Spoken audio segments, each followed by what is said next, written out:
Welcome to Interstellar Cosmic Conversations, where we share experiences from our hearts to empower others.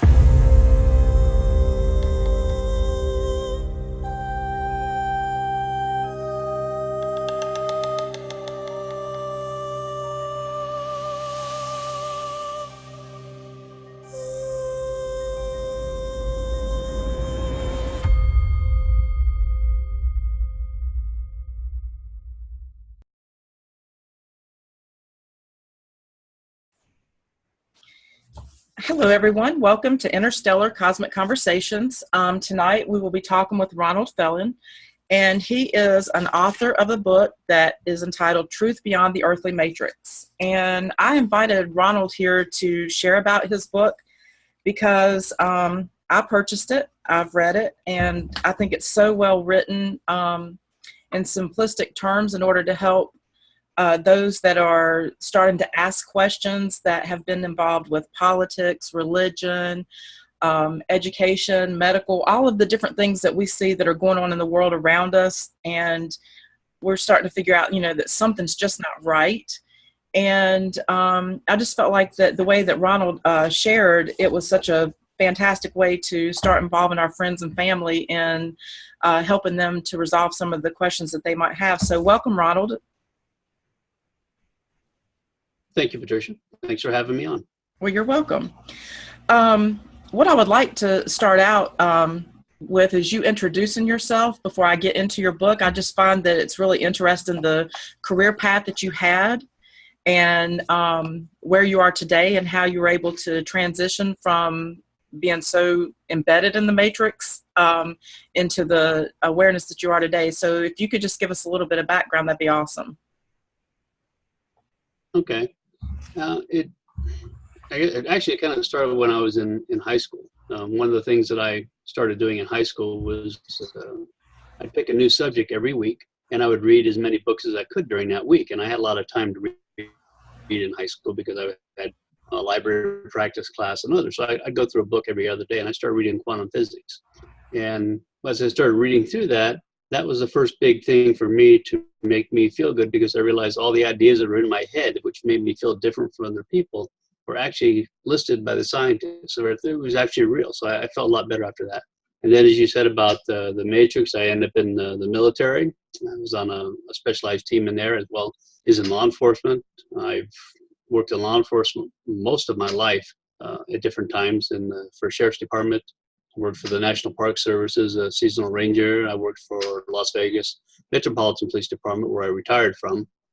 And during that time, I also was involved in the political scene, with out there being verbal and active in that. I was involved in religion as well. I was doing the deacon thing, Sunday school. I played the whole gamut of all the deep matrix systems. I was involved.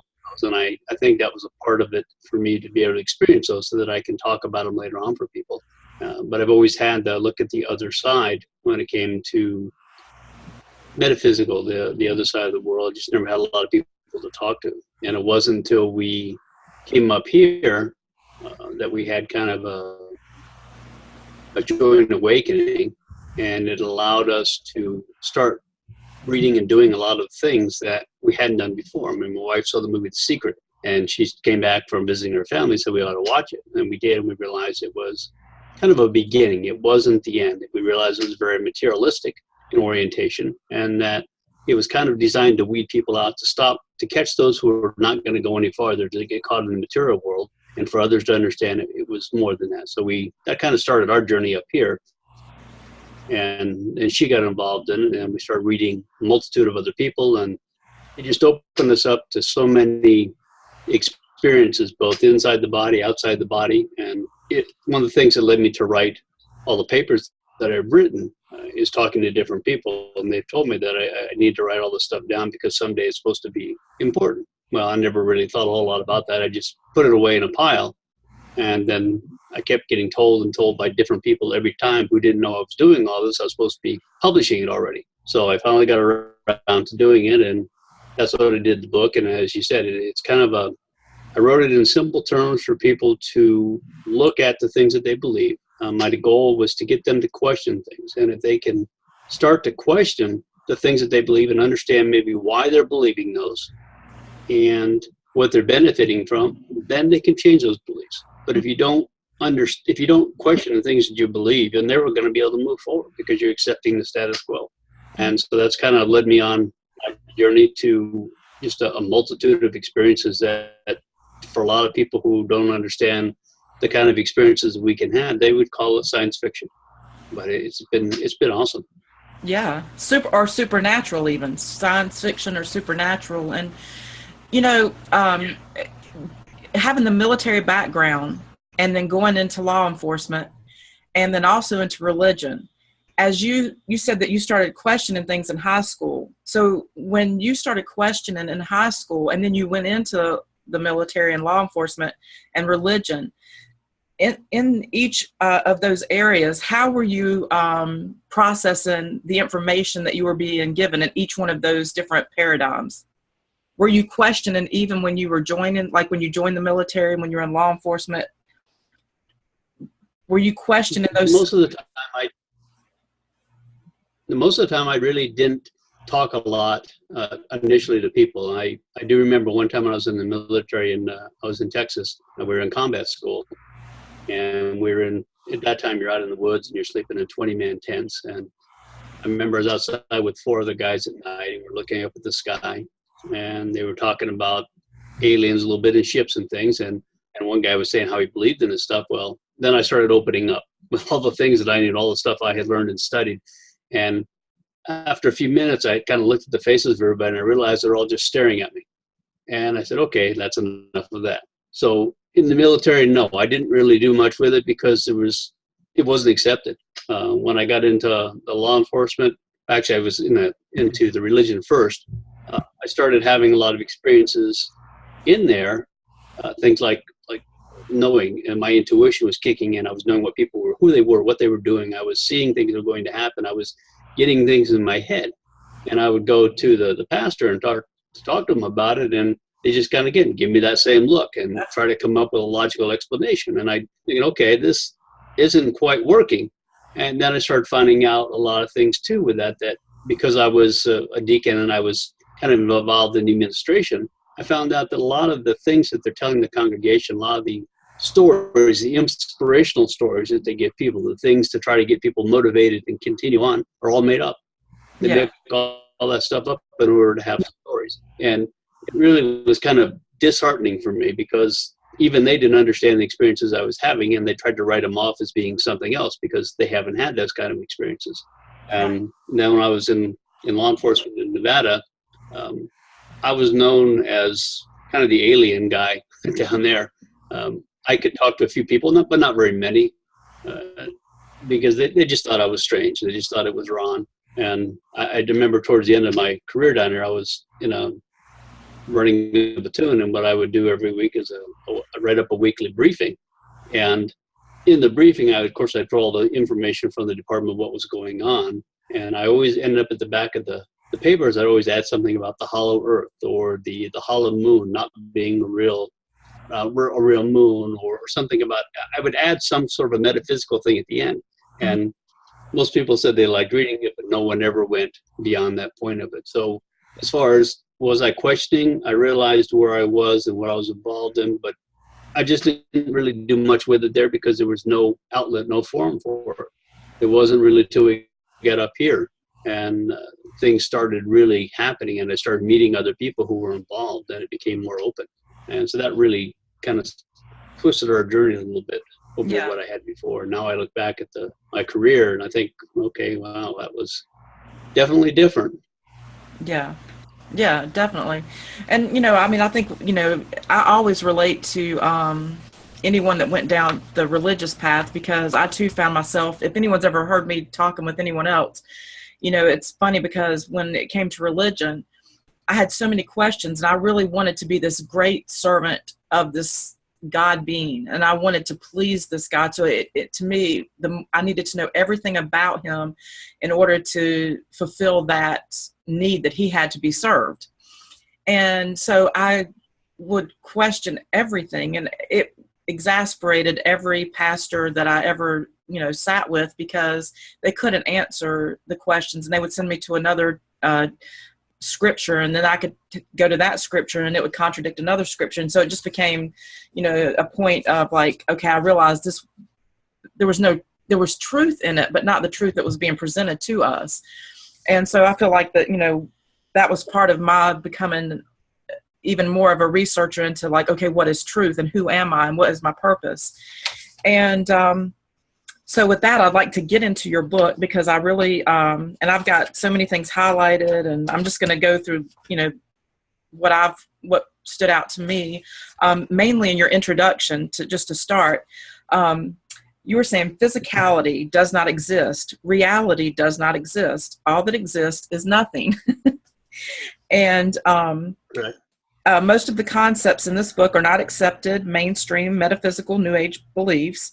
When I say accepted metaphysical beliefs, I'm referring to those concepts and theories that people accept because someone said that's the way it is and always has been. And so when you say that physicality does not exist, reality does not exist, all that exists is nothing, what does that mean to you?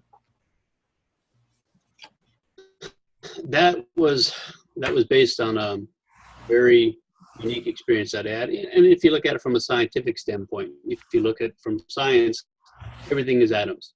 And no atom is really any different than any other atom except for maybe the electrons, but they're all the same. Atoms are all the same. So why does everything around us look different? It's simply because of our perception. Our perception creates the reality that we see based upon the beliefs that we have. When it came to the nothing, there was one of the experiences that I had when I was kind of sleeping, meditating. I found myself in a place where I realized I was dreaming, and what people would call a vivid dream, except it was way beyond it. And I'll explain why afterwards. But I realized I was there and I could do anything I want. So I started doing some things, and I was realizing, and as you're doing these things, you don't ask the question in your head. You suddenly get the knowing of what is actually going on. One example was I said, okay, well, I can go through a cement wall. So suddenly there's a cement wall in front of me, and I'm going through this wall. Well, I couldn't get all the way through the wall. It was stretching. It became rubbery. My hands were pushing on it. And what I realized in that instant was it's because I was still holding on to some beliefs and limitations from this reality that were affecting my ability within that reality to move beyond limitations. And that's what it was showing me.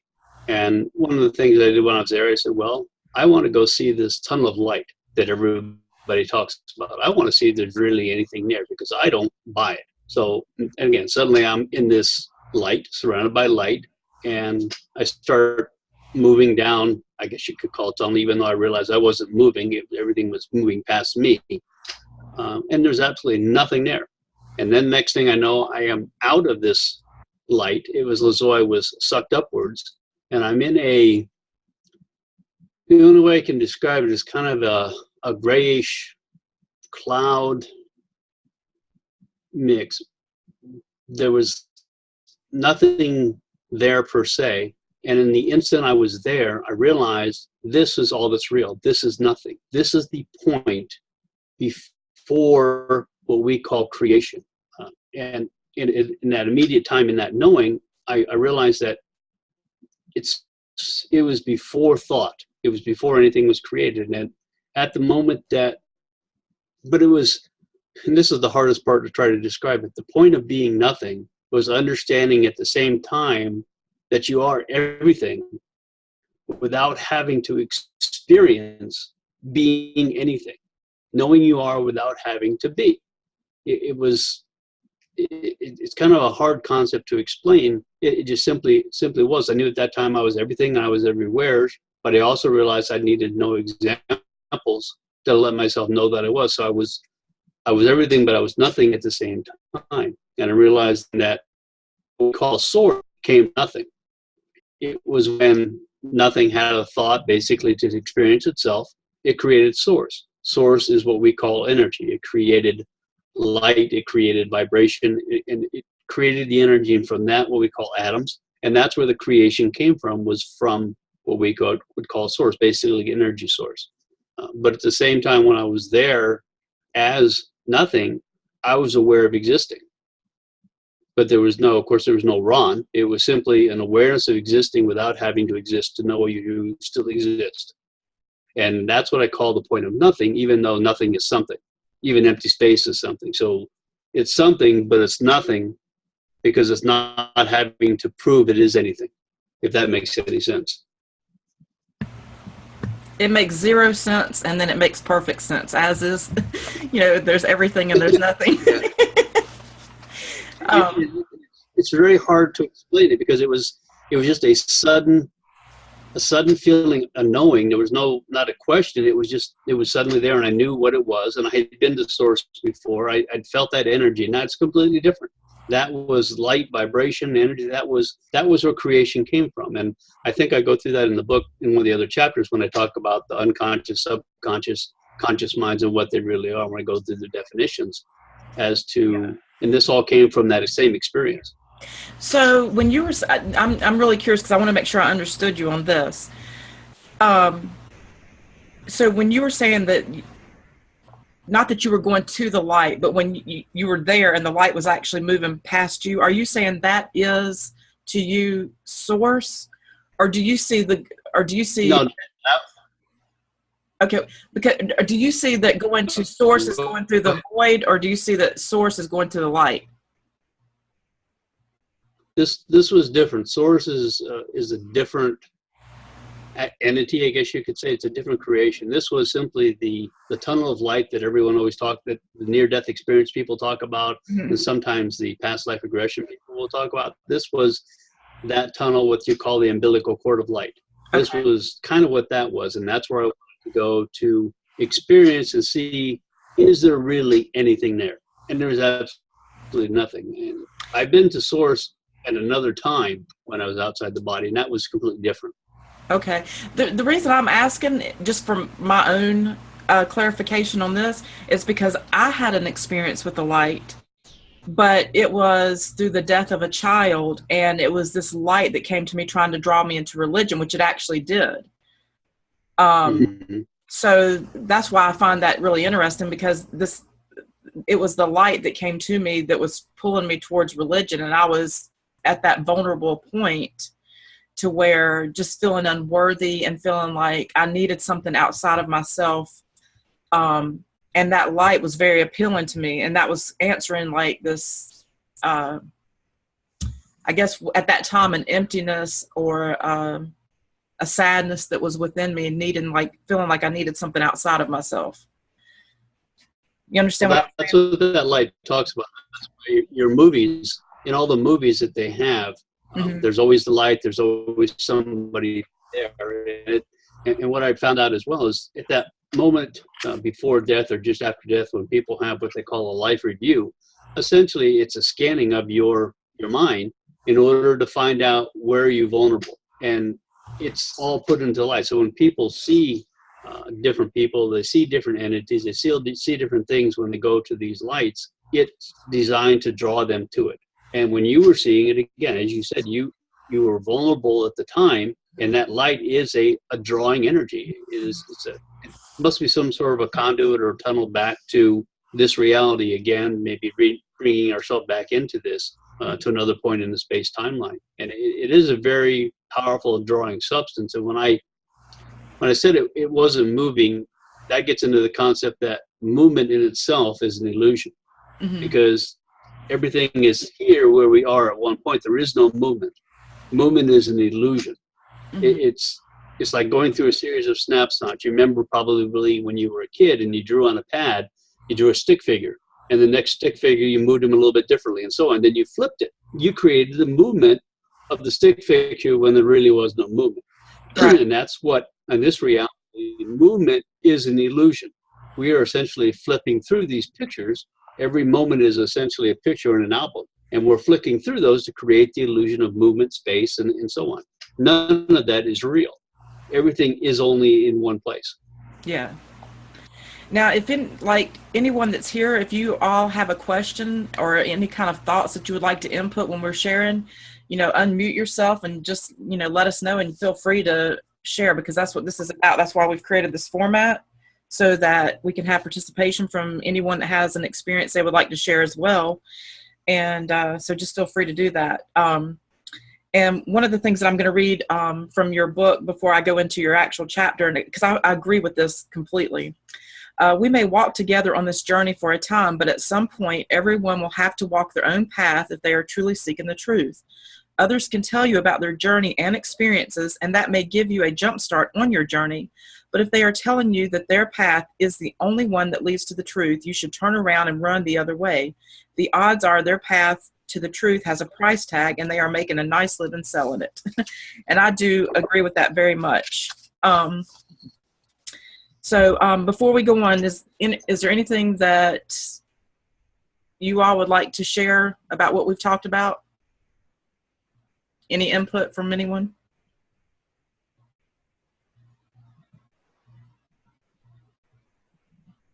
Okay. I guess that's no. Okay, so in the first chapter, you talk about defining words such as God, source, ego, mind, consciousness, and others. And of course, after you've written this, you have me scared to say the words. I'm kidding. So this is really actually a good place to start, because as anyone that's coming in and this is new information to them and they would start to question these terms, this is excellent. So you said that you would like to define some of the words that you'd be using in this book, because each of these words mean different things to different people, and you want to make sure that people understand the meaning of them and how they're using them. And so we'll start with you've got real, God, spirit guides, nothing, source, unconscious mind, source,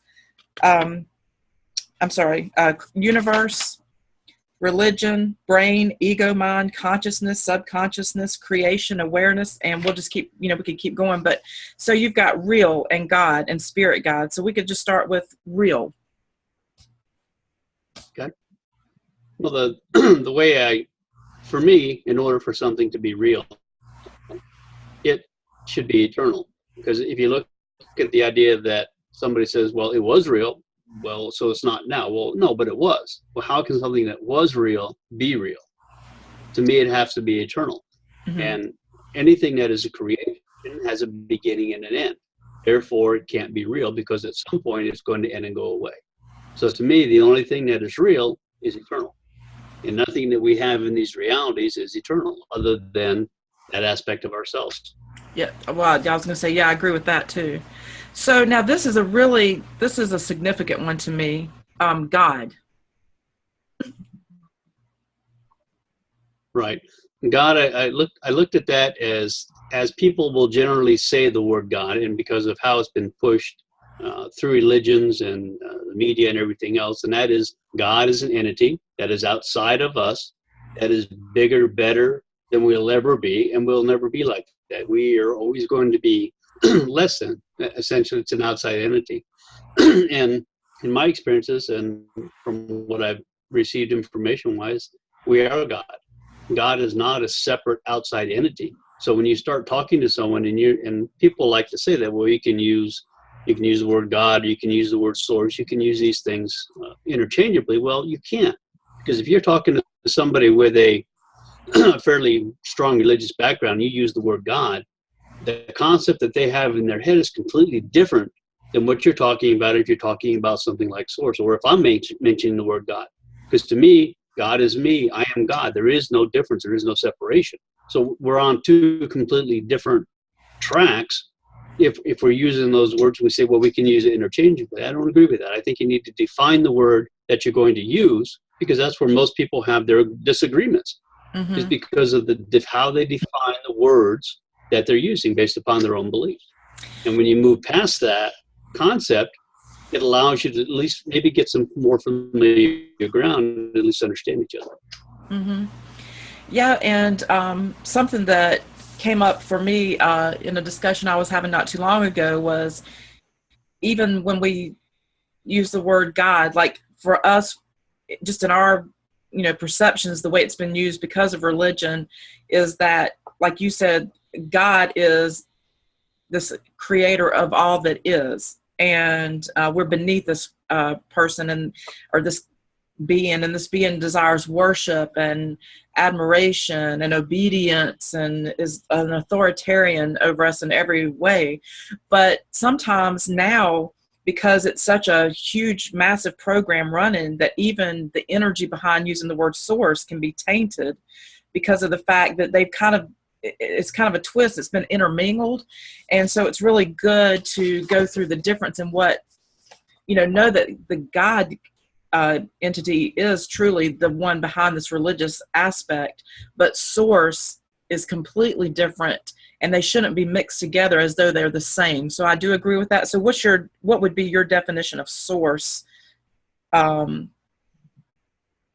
your definition of source? Well, when when I was up there at the point of nothing, and another time I had a chance to visit source. Source is the creative aspect of all that is what we call a physical material reality. Source was a point of creation of energy, of vibration, and light, and from their atoms. That created what we call a material reality. That is what I consider source, the creative aspect of all that is in what we call physicality. Okay. Now, do you see source as, and I'm not, you and I could agree with on this, or we could disagree. It really doesn't matter, because this is just out there for people to question. Do you see source as one being, period? Do you see that there's nothing beyond just one being, or do you see source as someone that just created this particular reality and that there's other creators outside of this source? How do you view that?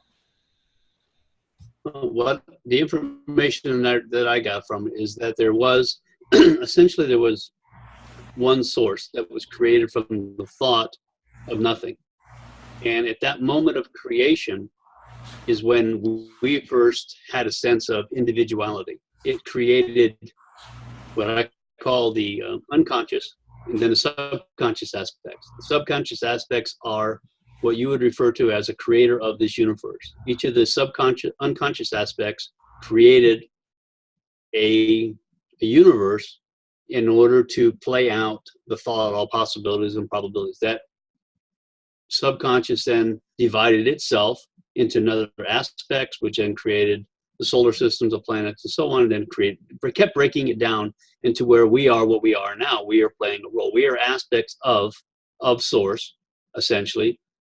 But it was at that point of source, when it created the first subconscious, that the sense of individuality came a being. Because when I was at the point of nothing before, when I was at that point, there was no, I can't even say a sense of individuality. There's simply a sense of being, and there was nothing else there with me. It simply was. Now, whether other aspects would have their own sense of feeling of that, I don't know, but it was no separation at that point. But I think that source was the point when that was the first point of separation of itself, as it started breaking down and creating all the things that we have, what we call a material reality. Maybe there's other points of it, because we get hung up, particularly in physics, on everything having to be material, everything having to be physical, everything having to be matter. Well, who's to say that there are not universes or realities where it's not matter? It's not made of matter. It's made of something else. I can't tell you what, but we're limiting ourselves. You have the quantum physicists are attempting to find what they call dark energy and what they call basically non-matter, but they're using matter to find non-matter, which doesn't make any sense. Yeah. You can't find something that doesn't exist in the same parameters. Yeah. So if I just want to see if I want to make sure I'm understanding you correctly. So the way that I just interpreted what you said, and I saw what you said, Chris, so I'm going to get to that with him after I say this.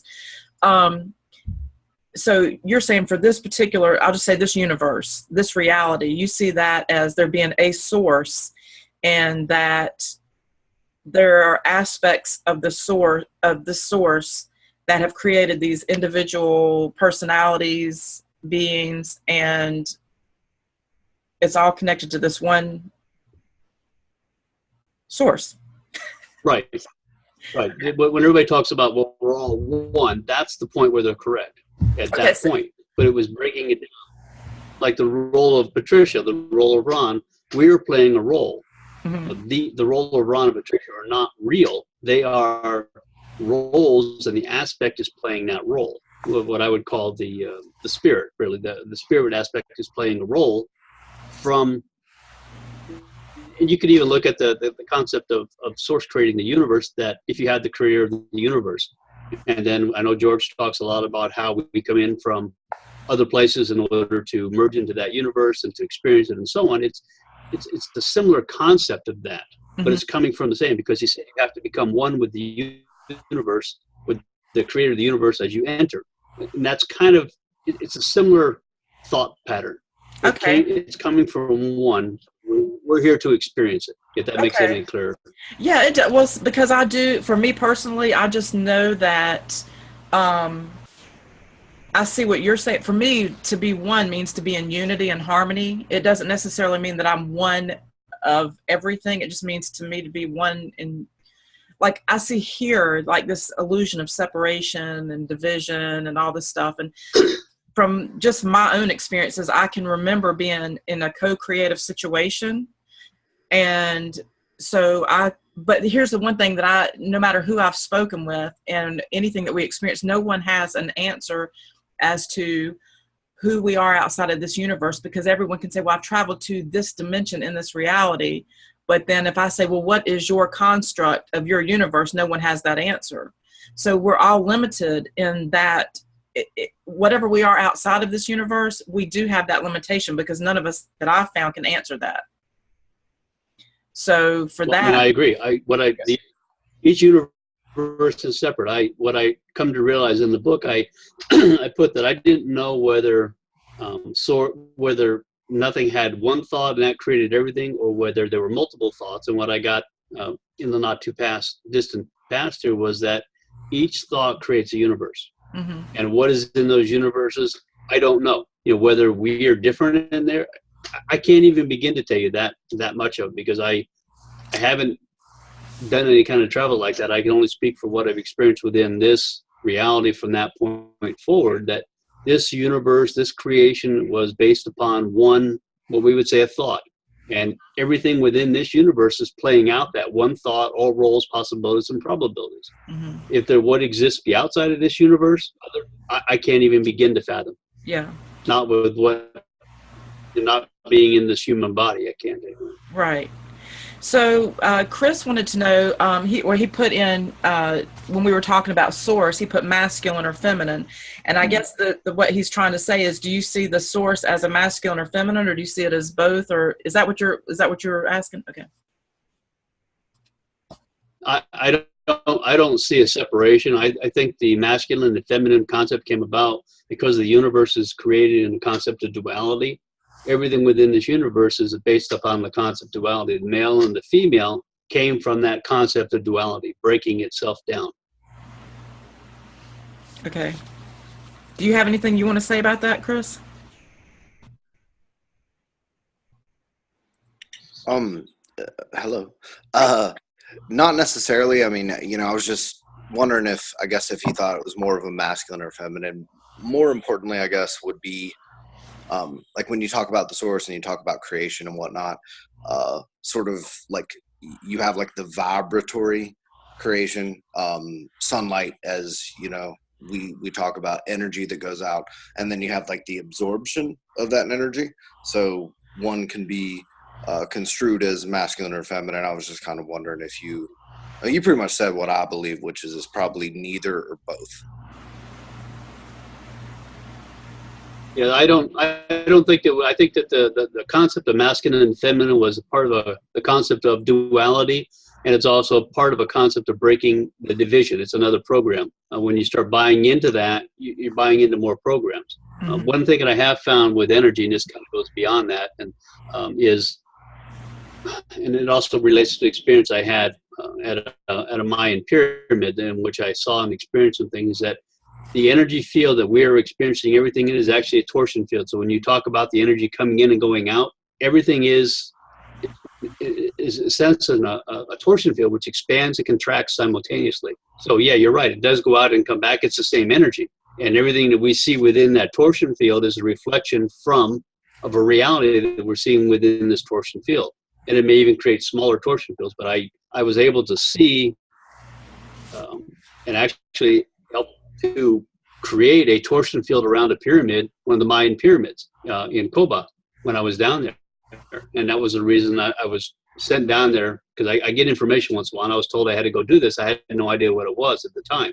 And what was interesting about that experience was that when I had that, and I came back and found out that it was a torsion field, which what I saw and then helped finish, create, and fill in, was that somebody had gone to one of the Mayan cities about 30 miles from where we were there, and they'd brought equipment, and they had tested and found torsion fields around the pyramid and some of the buildings.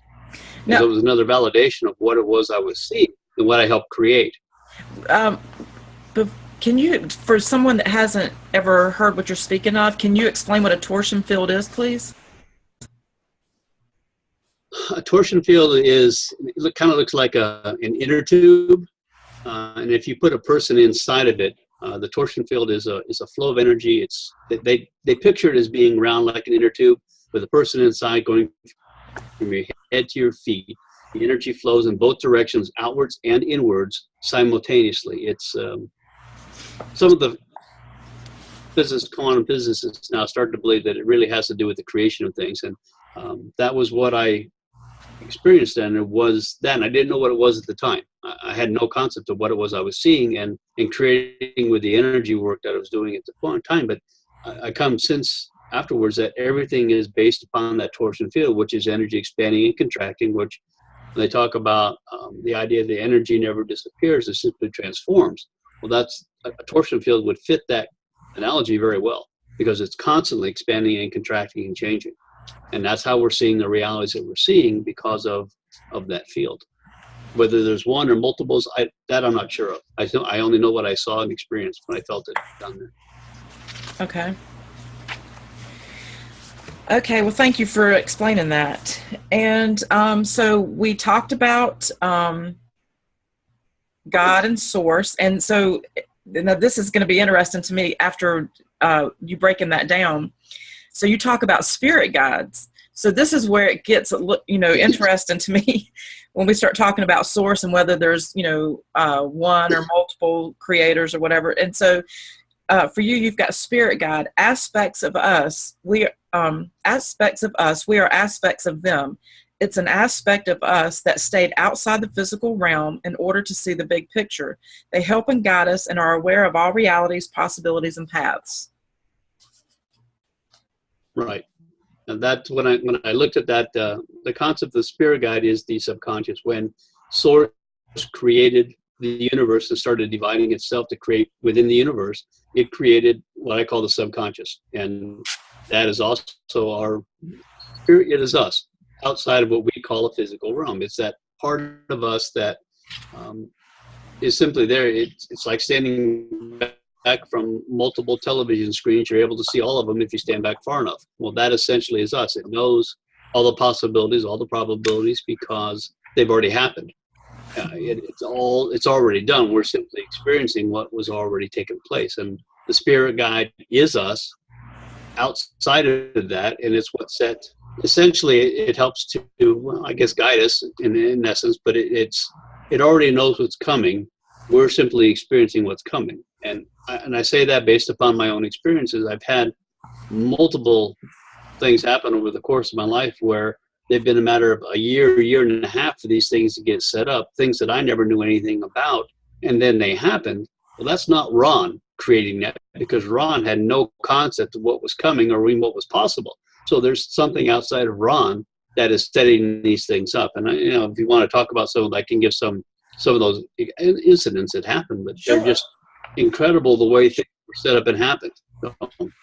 Yeah, please share, because that's what it's about. Well, probably one of the biggest ones was at one point we got a German Shepherd, and we bought it from a breeder that's down south of here. And initially we had it, and we had it for about a year and a half, and then we decided, well, maybe we'll get a male. And we would like to maybe let her breed, let her have one litter just for her to have that experience. And then we would end that. We didn't want to get into the puppy business. And so a year and a half later, but I said, you know what, the dog was expensive. So why should I have to buy another one? Because a lady had offered me one to purchase one. And I said, you know what, if I'm supposed to get one, I'll get one for free. Well, 2 weeks later, the same breeder who sold us the female a year and a half calls me up and says, a friend of mine who's also a breeder owes me a male puppy. I can't take it right now because I have no room. Would you like to have the puppy? You know, $1,500 dog. Would you like to have it? All I ask is give me one of the puppies in return. So now here we're getting, this is something we hadn't even planned on in the beginning, but now a year and a half later, we start to plan on this. So we go down to pick up this male puppy. And when we got down there, I took some crystals with me, and my wife took some of the books we had, and we had no idea why we took this stuff because we don't usually do it. I ended up doing some healing work on the lady while we were there. We gave her these books because we were talking about a lot of stuff, and we had planned to pick the puppy up and come directly back home. And as we got there, I said, well, you know what, let's go down to Spokane, which is about another half hour south of there, and get the food that the dog already has. So we did that. So we drove down to Spokane. I go in, I get the dog food, and I come out, and Arena says that, you know, this puppy has fleas. I said, okay, well, let's go to Petco, which is farther south instead of heading north, where we could have stopped at Walmart on the way out of town. So we go down south to Petco. She takes the dog inside, 15-pound puppy, so it's a pretty big animal. She's carrying it around. And I find out you can't use flea shampoo on puppies under 12 weeks of age because of the damage their nervous system. Well, she's carrying the puppy, and this lady comes over to her and starts talking and says she has a German Shepherd too. She's wearing some different crystal jewelry. They start talking. She does Reiki. She's looking for somebody to do some rainbow energy work. Well, I had rainbows coming out of my fingers when I did energy work. And so suddenly we're mixing. And this is a lady who was only there once or twice a week selling special dog food a couple hours a day. Well, we met. She's looking for somebody to do some teaching.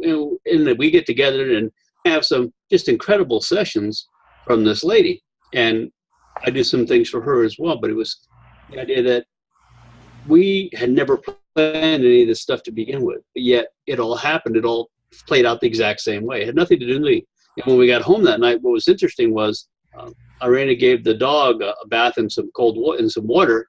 The fleas were gone. So there were no fleas on the puppy, but they were there before, which got us to go down to do all the things that we hadn't planned to do in the beginning. So who set all this up? You know, we've had other incidents to where we were selling goats, and a guy was supposed to come pick up some of the baby goats. He couldn't make it, so the next week we set up again. Well, we go down to drop off the goat. I set up to meet him about 45 minutes away from here, and he just happened to be in the area that day. He comes over, I give him the goat, we're heading back. I said, well, we need to stop at the thrift store in this town. We never have before, so he stopped. I walk in, 2 minutes later, a lady I know who does energy work as well, an intuitive lady, she comes in the store, and I said, wow, this is really what's going on. What are you doing? And she goes, well, her massage store is right next door to the place.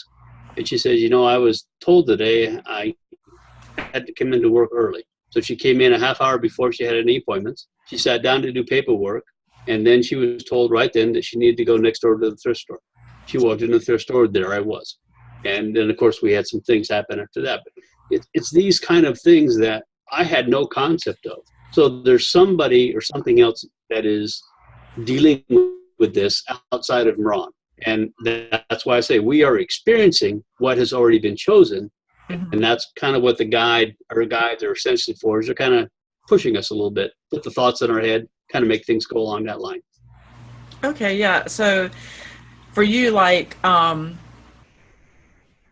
so the story has already been written. And do you see it as, yes. Okay, so you see it as us role-playing the storyline. We're here to experience what was already been decided. When Source created and divided and created the subconscious and all the aspects, all of the roles, who was going to do what and play what, was already decided at that time because the thought was already done. We are here to experience those roles with feelings and emotions that you don't necessarily have, and the limitations, you know, because we're here to experience it without knowing. You know, if we came here and we knew what was going to happen all the time, there would be no experience at all for it. So that's why we are here. We're here to experience it from that point of view, and what we call a physicality versus a spirit aspect of it. So I believe it's already been done, and we're simply experiencing it. We are not creating it. We are moving from reality to reality, but we are not creating it as we go along. It's already there. Yeah, I have to say that I agree with that. I think that that has a lot to do with, and I guess like the deja vu type moments that we have. I feel like that's just because there's something within us that was created as like the aha moment of like, whoa, like I've been there before. This has happened before. It's because it's almost like you're tapping into that original creation. Like, you know what I mean? Like it's just confirming that this was a predestined reality. Right. Like I said, I've had just so many various experiences over the last few years where things were set up outside of me ever doing it that I never even had a concept of planning or thinking about. So how could Ron have done it? Ron couldn't have done it. Yeah. And as you said, it's happening. It's already happened. We're simply experiencing, and sometimes we are experiencing multiple realities at the same time. And we've had that experience as well. And when you're having those deja vu moments, that may be what that is as well. You're experiencing it from another possibility, probability at the same time. Right. Well, even that, because it's like, you know, past, present, and future are always happening at the same time. And there has to be a truth in that, because in order for someone to have like a psychic ability or even like go with like a scientific type thing of remote viewing, for you to be able to see something in what we would call the future, it had to already have occurred or you couldn't see it. There would be nothing there'd be no source to draw from had it not already happened, or it's not happening at the same time, however you want to label it. Okay, so also thank you for sharing that. That was really good. I enjoyed that. So some of your other terms, brain, ego, mind, consciousness, subconsciousness, you've kind of gone over some of that, but let's talk about like the brain and the ego mind. So how do you define the brain and then the ego mind? To me, what I got is the brain is essentially the computer of the body.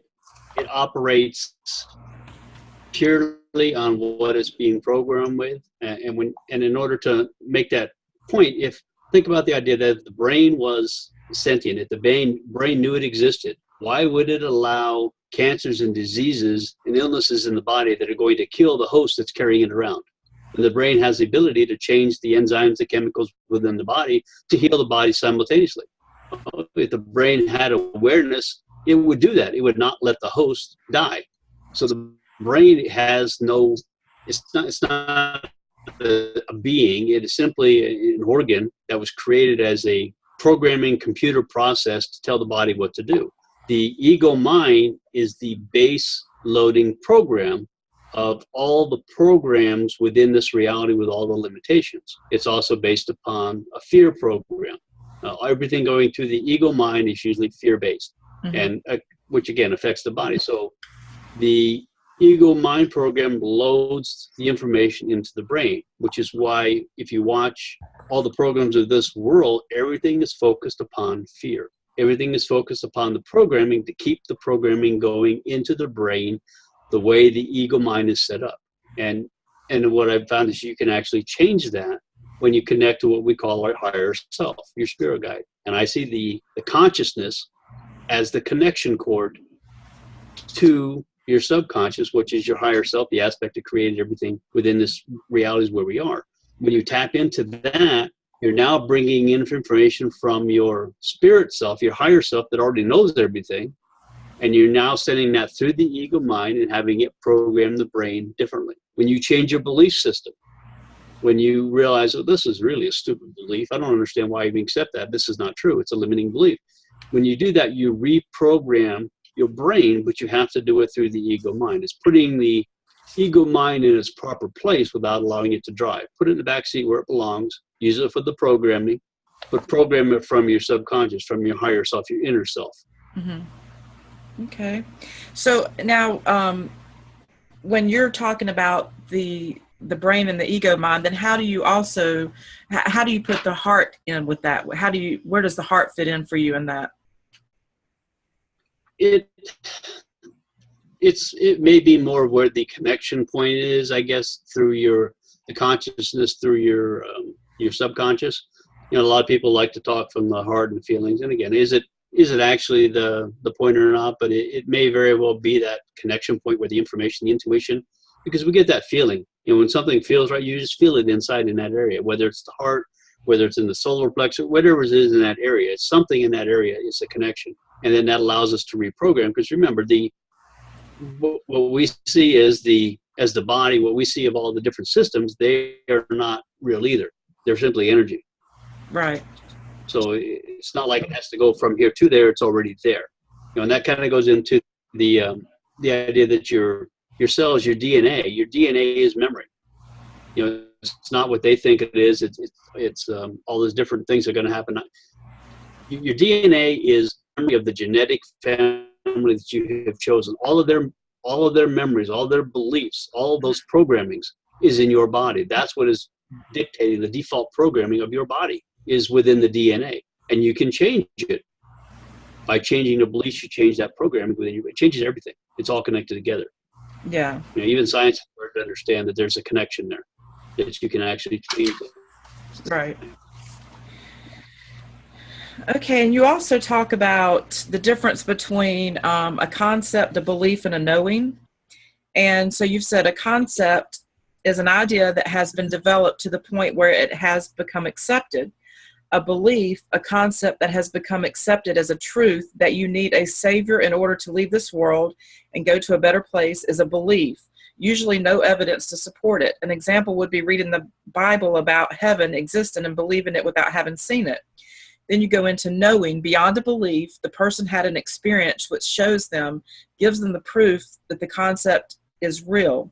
They live what they know, heart knowledge, not head knowledge. So a lot of people will say, well, how do you know the difference between a belief and a knowing? And because of we talked about the mind and how it's programmable. How have you been able to distinguish between a belief and a knowing?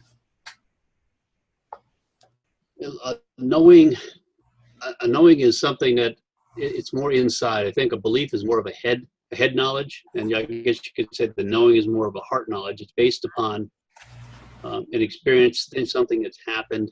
A belief is usually something that you've accepted from someone else.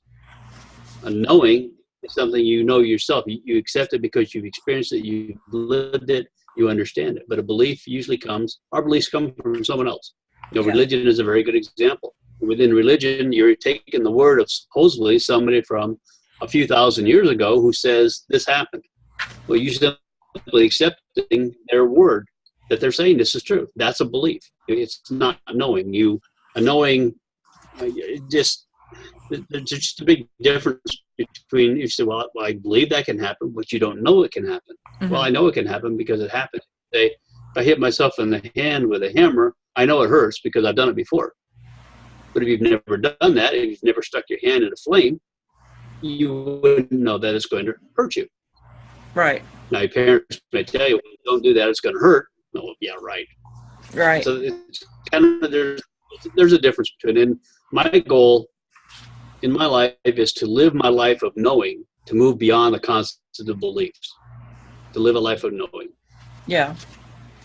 Okay, well, that's good, because when we get into the beliefs and the fear, and that'll go kind of right into your next chapter. But before we do, is there anything that anyone would like to say or share?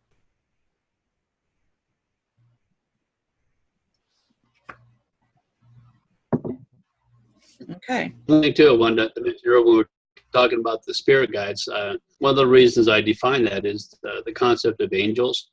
Mm-hmm. Is because people say, well, you can use the term spirit guides and angels interchangeably. And I kind of go through that in there with the idea that when you think of an angel, what is an angel? An angel is a creation of God, by God, for God. They do his work. Right. They don't have your best interest at heart. They're doing what they're told to do by him. Whatever his plan is, that's what they do. Spirit guide is you. They have your best interest. So if we're talking, say, well, you can use the terms interchangeably. Not really. Because to me, they're two different entities. And I think if you're talking to someone and they're talking about angels, you're talking about spirit guides, they're going to think an angel is something, again, outside of them, not connected to them, something beyond, created by God. Spirit guide, the other way around, is you. It's a you. Well, yeah, that's a really good point because, well, I can give you a personal example.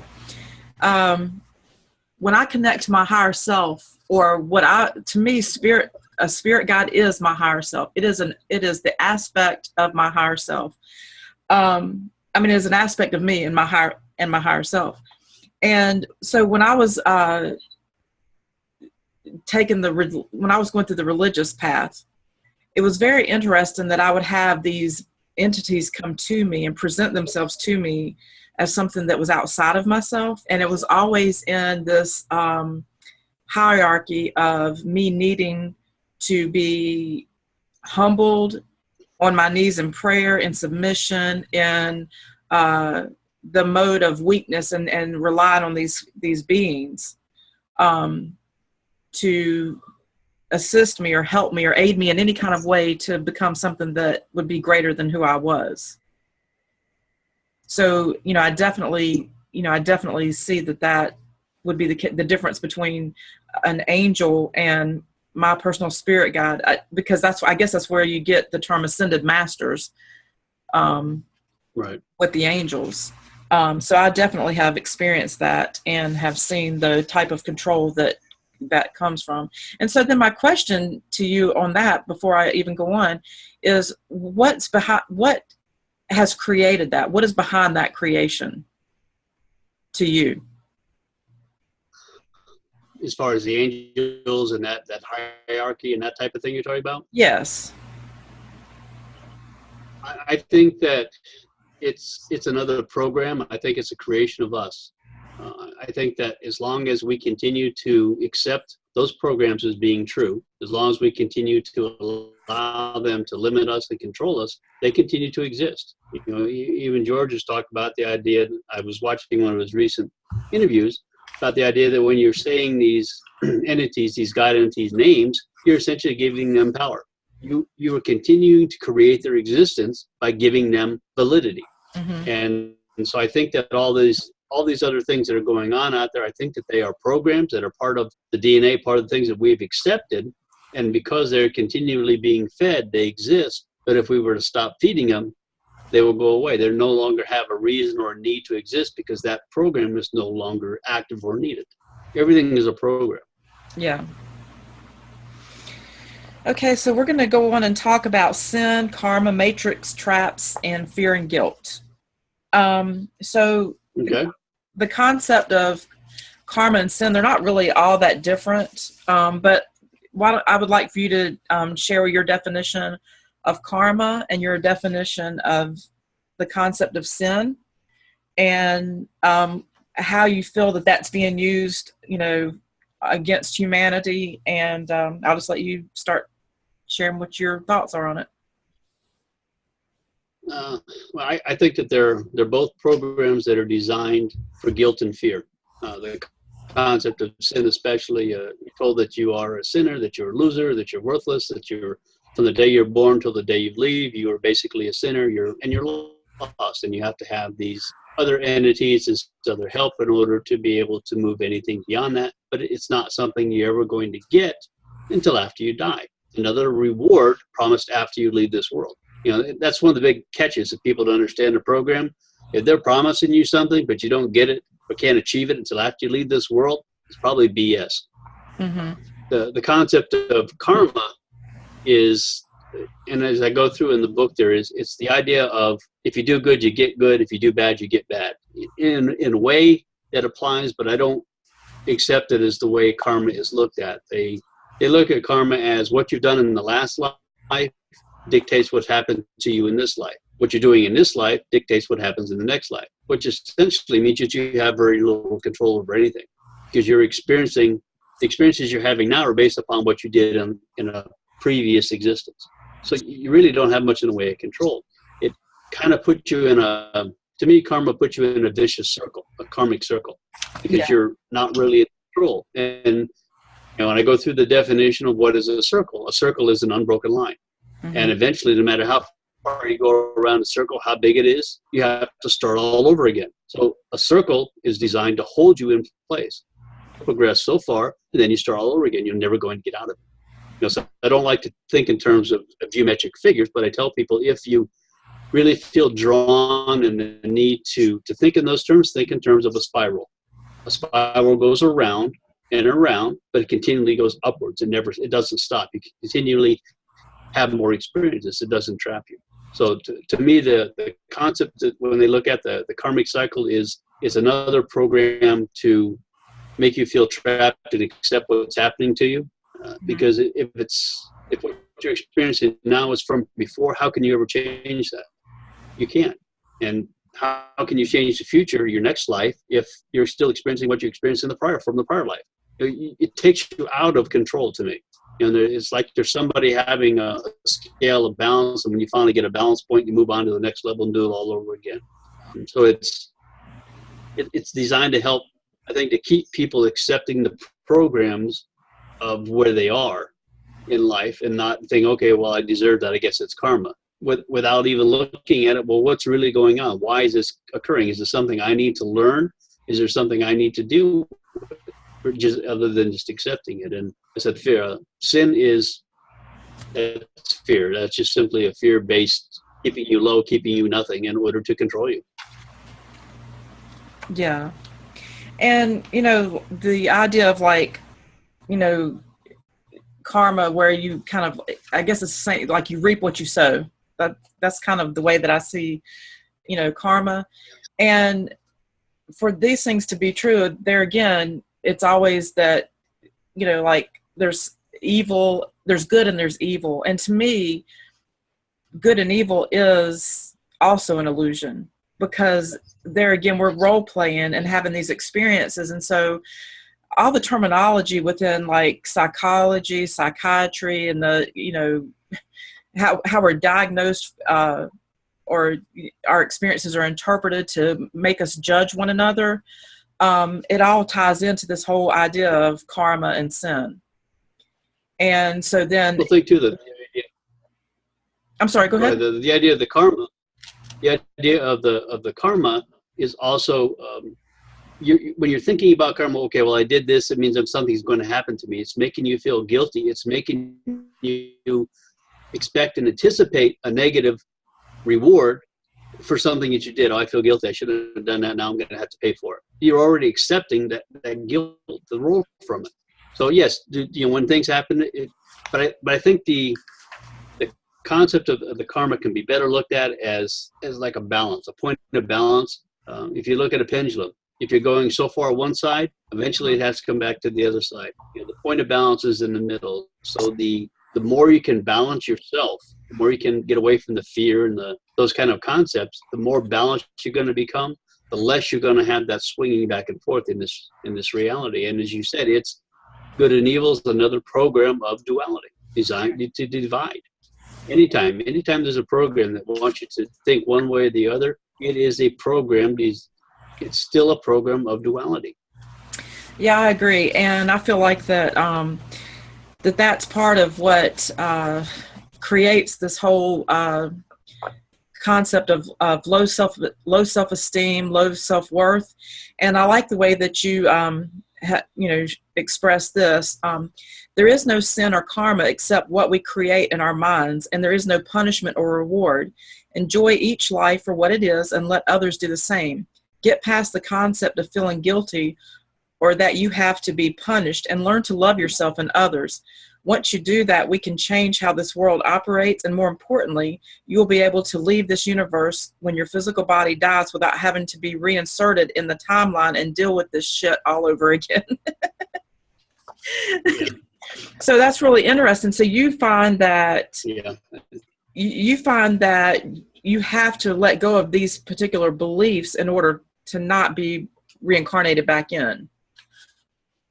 Is that what I think that if we, at the point of death, and one of the things I also read the Tibetan Book of the Dead, and they kind of talk about that as well in there, which was again another confirmation for me that the thoughts and the feelings that you have at that point, the guilt, the fear, are what's going to reinsert you again into the same timeline. It's just going to put you another point. There's no there's no reincarnation. It's simply moving yourself to another point on the disc that already exists. That's really all it is. It's not starting and all over planning. It's already there. It's already done. You're simply reinserting yourself into another position of it. And so if you can get past the idea of the guilt and the fear that you have to pay because, well, I did this, so it means the next life I have to pay back, get paid back for this, or, I'm really guilty, I'm really bad.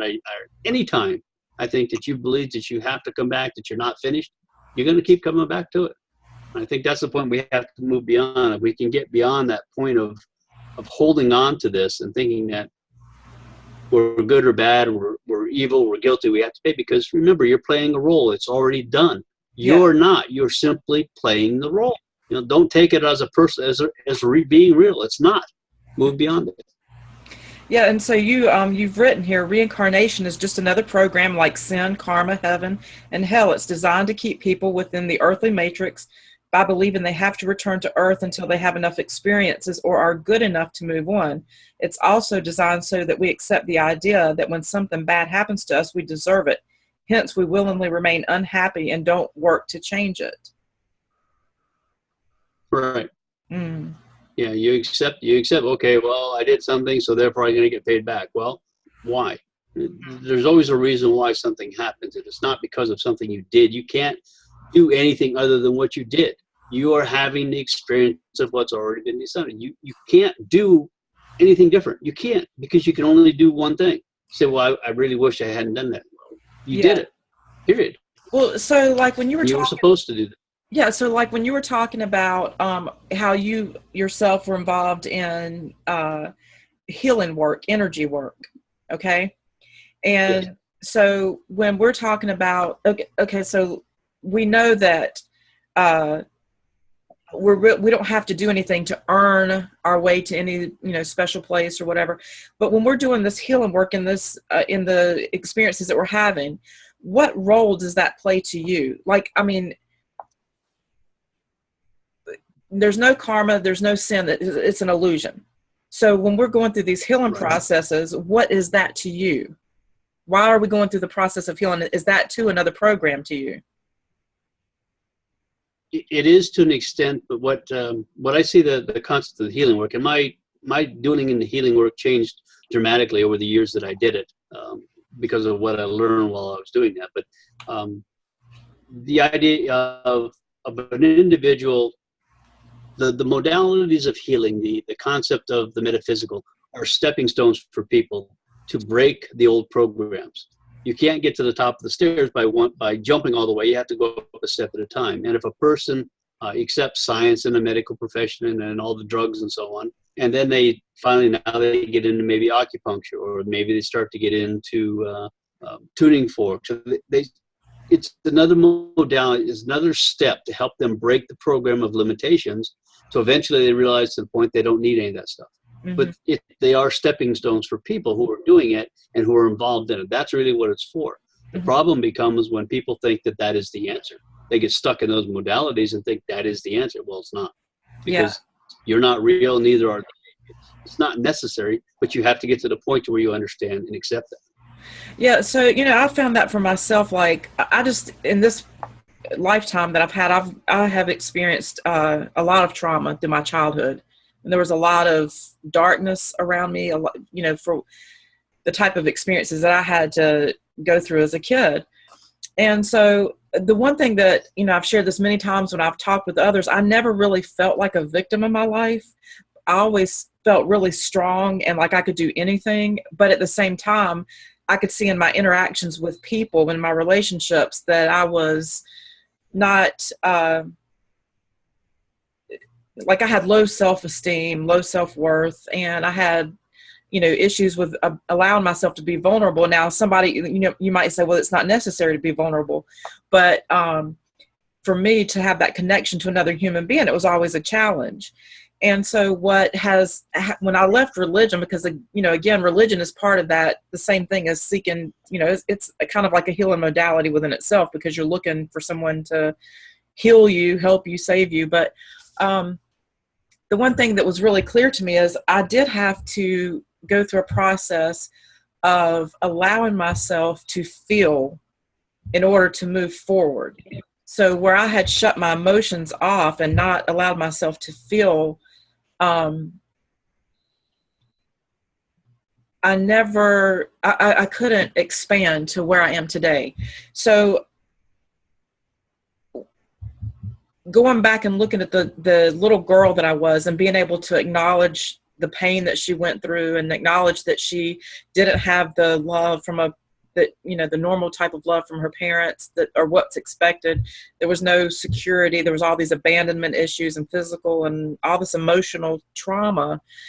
It does play a role in who you are as an adult and the way that you're supposed to function in this reality. So I do actually see that I had to go through that. I had to actually see that everything that I saw as dark, everything that I saw would be like what someone would call wicked, evil, satanic, whatever you might want to call it.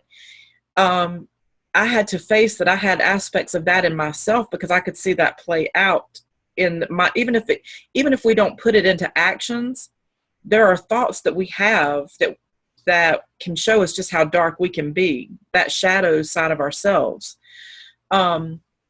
So I really felt like that, I do feel like there's an addiction to healing too. I feel like if someone says that they've been trying to heal for like their whole life, if you've been going through a healing process for 20, 25, 30 years, I'd have to say, what the heck is going on? Like, why is it taking, why is it, now it's different if you've lived, 25, 30 years and you didn't do any type of healing work, but all of a sudden all this stuff is in your face and you realize, oh, wow, I've got some stuff that I need to look at.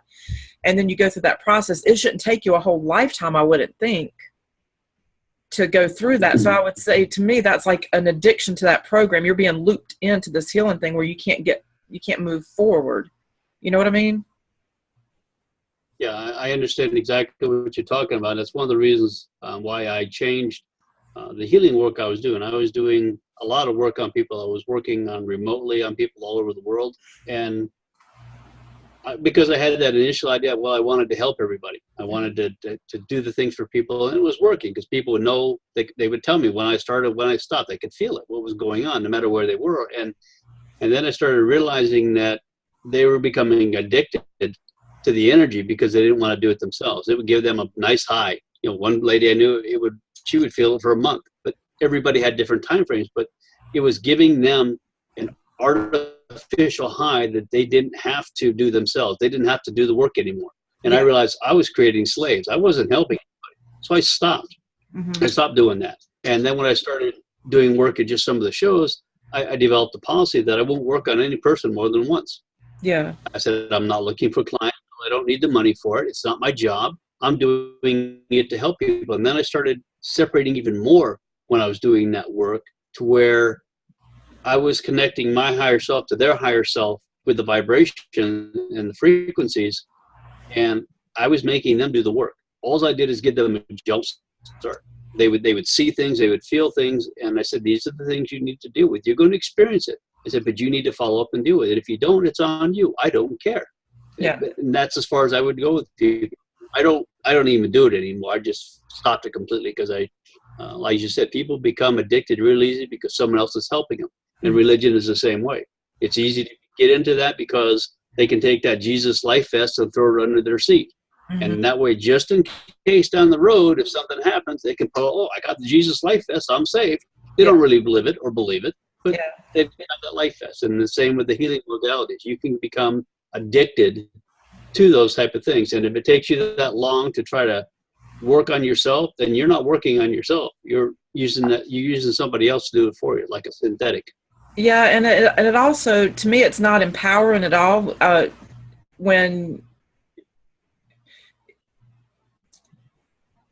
If I can't go through the process on my own, it's very disempowering. And one of the things, and I think I've said this before too, in other conversations that I've had, when we live in a time where there's so much disconnection that people just want to have someone to listen to them, or they want to feel like they belong to something. And that's why it could be, you can easily get addicted to the healing process because you're getting attention from someone.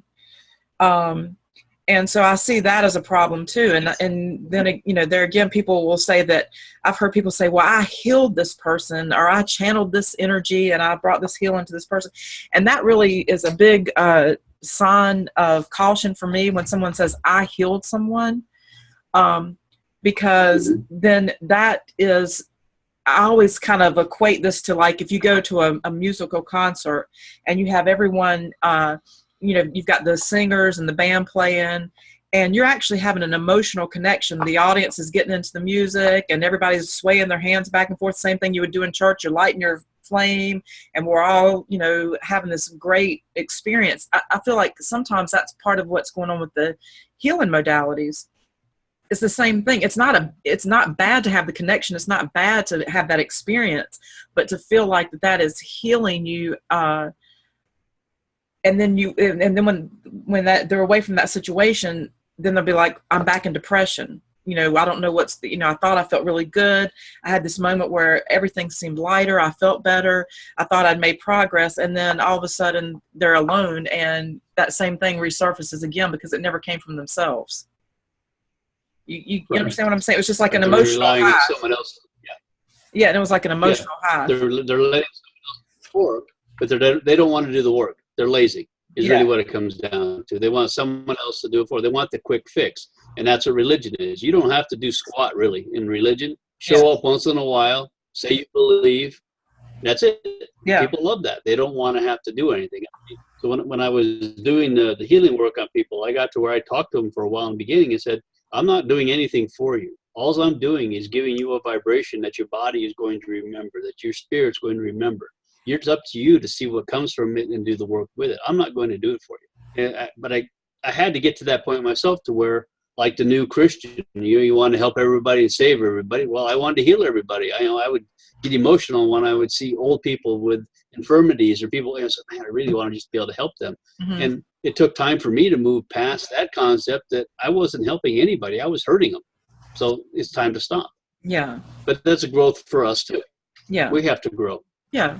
And I believe that's part of the process too. I believe that, when we are going through these healing processes, they are really important because for me, it's been a huge help and allowing me to progress on and to become more empowered, to see that everything had to go through myself. So, well, ultimately, they are important. You have to do it. There's no other way around it, but it has to come from you at some point. And there's nothing wrong with getting help from other people because sometimes, as I said in the book in the very beginning, it's to point you in the right direction. It's not to take you there and lead you by the hand. Yeah. It's walk the path together. If you need somebody to walk with you for a short time, fine. Mm-hmm. But then after that, you better get off my path because it's my path. Yeah. And that's the same thing with healing. You're never going to continue to follow someone else. Yeah, no, because even I do sessions, and in the sessions, when I'm talking with people, I will tell them, I'm not one of these people that is going to try to, tell you what to do. I'm really here just to allow you to share and start communicating in a way that gets you to examine what's really going on with yourself and answer your own questions and, come to your own resolution. And I feel like it's really been a benefit because I'm not trying to heal anyone. I'm just there to hold the space. And I know that even that, is part of, a process too. And it's still going into your greater awareness, but we rely on each other as as we're moving through this process. And so I'm going to go back into the reincarnation because this is where we were going with it. And the concept of reincarnation plays on the ego mind's fear of death or non-existent. The ego mind wants to continue existing after physical death and gladly accepts the idea of reincarnation, just like it accepts religions in general as a way of accomplishing this. Of course, it is fooled because who and what we thought we were in life isn't who and what we are in the next life. And we usually have no memory of the prior life, having been the person we were so afraid wouldn't exist after death. As long as we haven't, and this is really key, as long as we haven't remembered who and what we really are while on earth, multidimensional beings, our spirit based on the ego mind, life memory belief will continue to accept it has come back here and remain trapped within this matrix. Yeah, it's the idea that if you the ego, that's how come religions and most of these things function, is because people want the ego wants the concept of existing beyond death. Yeah. And that's one of the things I put in there. I tell people sometimes when I said, let me ask you a question. If when you died, you ceased to exist, would you know it? Well, no, the answer has to be no. Well, then why would you worry about what you are never going to know that happened to begin with? And if you look at the idea of anything, now religion, that's how religion catches people. They tell you, well, you got to come back with a perfect body. You're going to still be you. You're going to recognize all your friends and family. So that's how they get people stuck in that. Reincarnation doesn't do that. They let you come back completely different as someone else. But as I said, you don't remember who you were before. So the person you were worried about not remembering, you're not going to remember anyway. So why even concern yourself about that? You know, let the ego exists when we have a physical presence. Outside of that, it isn't needed because remember, it programs the brain. It's the programming mechanism. So it only exists when we have a physical presence. So anytime there's a physical presence, a physical existence, there's an ego present. It's simply a matter of letting it understand that you're here while we're in a physical presence. There's no need for you to exist afterwards. Right. And so you all, yeah. Thank you for what you're doing, but we don't need you. Yeah, and so that ties in with what you had written here. If past, present, and future are all happening at the same time, it is easy for those beings behind the scenes to shift our consciousness awareness from this life to the beginning of another one that we already are living at the same time as another aspect of Source ourselves. Yeah. Yeah. Yeah, you're already living them all at the same time. You don't exist. The you that you think you are does not exist to begin with. It's a role. So right. Move beyond the role and look forward to getting the hell out of this place, really. Well, yeah, because, you know, it's like, it feels so serious. I mean, we feel so much pain and we feel sadness. We feel happiness. We feel, you know, we have senses. We feel all these different things. But at the end of the day, it feels serious, but it's really not so serious other than the fact that people do want to leave this matrix. Yeah. Yeah. And so you said, remember, you are already having all of these lives experiences at the same time, and they were all set up when you entered this universe to play out all possible roles and timelines. And so that's one thing that, you know, I feel like most of us here, you know, if anyone disagrees, they can definitely unmute and share. But I feel like most of us, you know, are very aware of that are participating in this type of conversation. So if we know that, then we do know that we are eternal, infinite beings. That's not a question. So death in this reality is not real death. No, it doesn't exist. That concept, you're simply, and death doesn't exist. You're simply moving your awareness from one role to another. Right. And the energy that is existing as what we call a physical body simply goes back into becoming energy again. There is a vessel that your body is a vehicle for operation within this reality. That's all it is. That's why it doesn't leave with you when you go. Right.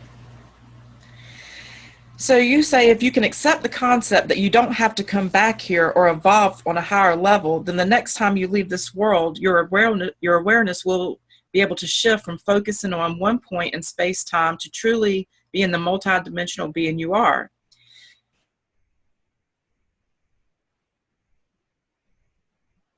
Yeah, and again, whether that, it's also the concept that we have a certain number of roles, but again, we're playing them all simultaneously. And and one of the things that I've come to understand too is that when we awaken during one of our incarnations, like the one that we're having now, we are changing our DNA. We are changing the entire universal structure. What happens to us happens in the entire universe. We change it as we change ourselves.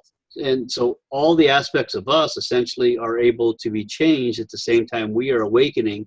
It's the idea of bringing everything back to center point again. Everything starts to come back because we're making those changes. Our family history, our genetics changes. We save our family by changing ourselves, by changing the programming of our DNA, because it's all simultaneous. And it's one of the things I get into later on, I think, in one of the other chapters, is that every whatever we do here changes the entire universe simultaneously. It's not just here, and then we'll have to work towards the future. Whatever we do here affects the entire universe, because remember, everything is happening simultaneously. It's all at one time. So Right. what we do and we change ourselves here, we change the future us. Yeah, and In other timelines, other realities. Yeah, I agree with that. Everything we do individually affects us collectively. So I do agree with that. And I've actually experienced that myself. I've seen that take place in my own life. So that's a no-win for me, because I actually saw that take place in relation to myself and my children, and how choices that I made impacted us on a collective level as a family. Even without their awareness, but I was able to see the transition in them through the experience that I had personally had, which was really awesome to see. Right. And I'm gonna move on, because I want to get to two other subjects before we close. And then the way that I'm going to do this, Ron has agreed to come back, and we're going to go through his book in a couple of different sessions. And so I just wanted to go over, there's 15 chapters to his book, so I thought I would go over the first 5. And I'm not going through everything that he had written, but I'm touching on different pieces. And one of the things, before I go into the last 2 things that I want to talk about, are where you talk about fear, the illusion of fear, and then love is not the answer. And I'll let you explain that, because everybody's going to be like, what? But here's something that you had written that I really, think is interesting. And so I'm going to share this. And this is in your Reincarnation chapter. So I believe that, and I want to know what the star seeds are to you. So I believe that many of the star seeds that incarnated here for the ending of this cycle are on Earth for the first time, yet they still have memories of having lives on Earth. What they did is go to the Akashic records and select lives to view of those who had already experienced Earth, in order to have a better understanding of the beliefs and limitations of this dream world.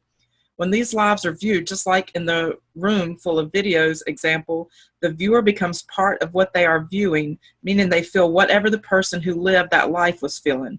This life becomes imprinted upon them, just like they had lived that life on Earth. Yeah, it's one of the things that I see that for is for this kind of gets into another concept I want to touch on first, is that what I've come to understand is that myself and others, what we call star seeds, I guess, we are here from what we would call our future.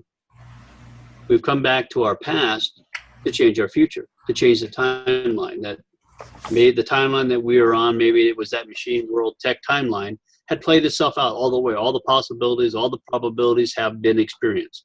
We've come back, and maybe this is the point in time, space-time, where we make a change here. We make the change in the conscious connection here. And by doing so, we simultaneously change the universe to another timeline. Okay. And so we're from the past to the future. And that's what I talk about when we come back here to do the things that we come here to do at this, inserting ourselves in this point. We don't have the time to shift from life to life to life to life to life in order to learn lessons. So we come here and we already have the answers to a lot of the issues and problems that we're going to face. They're already within us because we've already absorbed those experiences. So we are able to fast track ourselves, to move through these things much quicker, because we not only have the issues to deal with, but we also have the solutions already. So we, as you say, talk about healing yourself. We can do that quicker because we already have it inside of us, rather than having to continue to do it time after time after time. Mm-hmm. And that's kind of what the focus point of that was. Yeah. And so when you're talking about star seeds and coming from your past to the future and the timelines, do you feel, and this is not to like nail you into, any kind of definitive like timeline or time frame or anything, but do you feel that right now in the time that we're living, even though past, present, and future all happened, do you feel like we're at a pivotal point right now? I think that's why many of us have come here, that this may be, and again, we may come here every time we change timelines. We may come to this point in time as another individual and doing something all over again. We may continue to do that. I don't know, but it's the concept of coming here with the amount of people who are understanding. And I look at my life and I look at some of the other people who have accelerated through the learning process. Mm-hmm. Well, there's a reason for that. and I think that that's really what it comes down to. So we've come back here in order to change the point of focus. And all we're going to do is reinsert ourselves into another timeline, even though it's all simultaneous. And that's why when we make that change here, it changes the future and the entire universe simultaneously. Mm-hmm. Now, when we leave this reality, do we go to where we were at some point in our future and start experiencing that again? I don't know whether our consciousness will come back here again and shift, or whether we just keep doing this over and over, or whether we'll move to where we came from. I have a very strong connection to the Pleiades based on my own experience and things that I've been told from others who had no idea. Now, whether that was the idea of maybe that was where my awareness was before I shifted to this point in space-time. And that's why we came here, to shift this point so that that point will then shift. Will I go back there instantly and then relive another timeline, without being aware here, and then shift back? I'm not sure exactly how it's going to happen. I simply know that it's my feeling inside that we have come from the future to change the past, to change the future, and it changes the universe simultaneously. Because every being and entity in the universe, this universe, is humans in either past, present, or future, on some timeline or some reality shift or another. They're all us. Everything in this universe is us. All these different entities and beings, they are us at some other point within a timeline. So when we shift something here, it affects all of those simultaneously. Mm-hmm.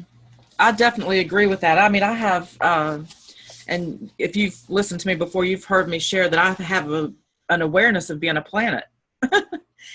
And, so it's like, and also something you were sharing earlier, just when you were talking about your connection to like the pyramids. Just recently I had a memory, and I was very consciously awake. It wasn't in a dream reality. It was, even though you might, if someone would call this a dream reality, but for me, it's right here, the same way that you and I are speaking. I was connecting with my higher self, and I was really trying to understand like the star system that I'm from and different things that I have a connection to. And I have a very strong connection to Sirius and also to Lyra. And it's really interesting that I'm surrounded by felines and at this particular time in my journey. And something that I was just really saying, I had like this memory of a star system family and interacting with them. And one of the women that I interacted with, she was human in face, but she had cat eyes, cat ears.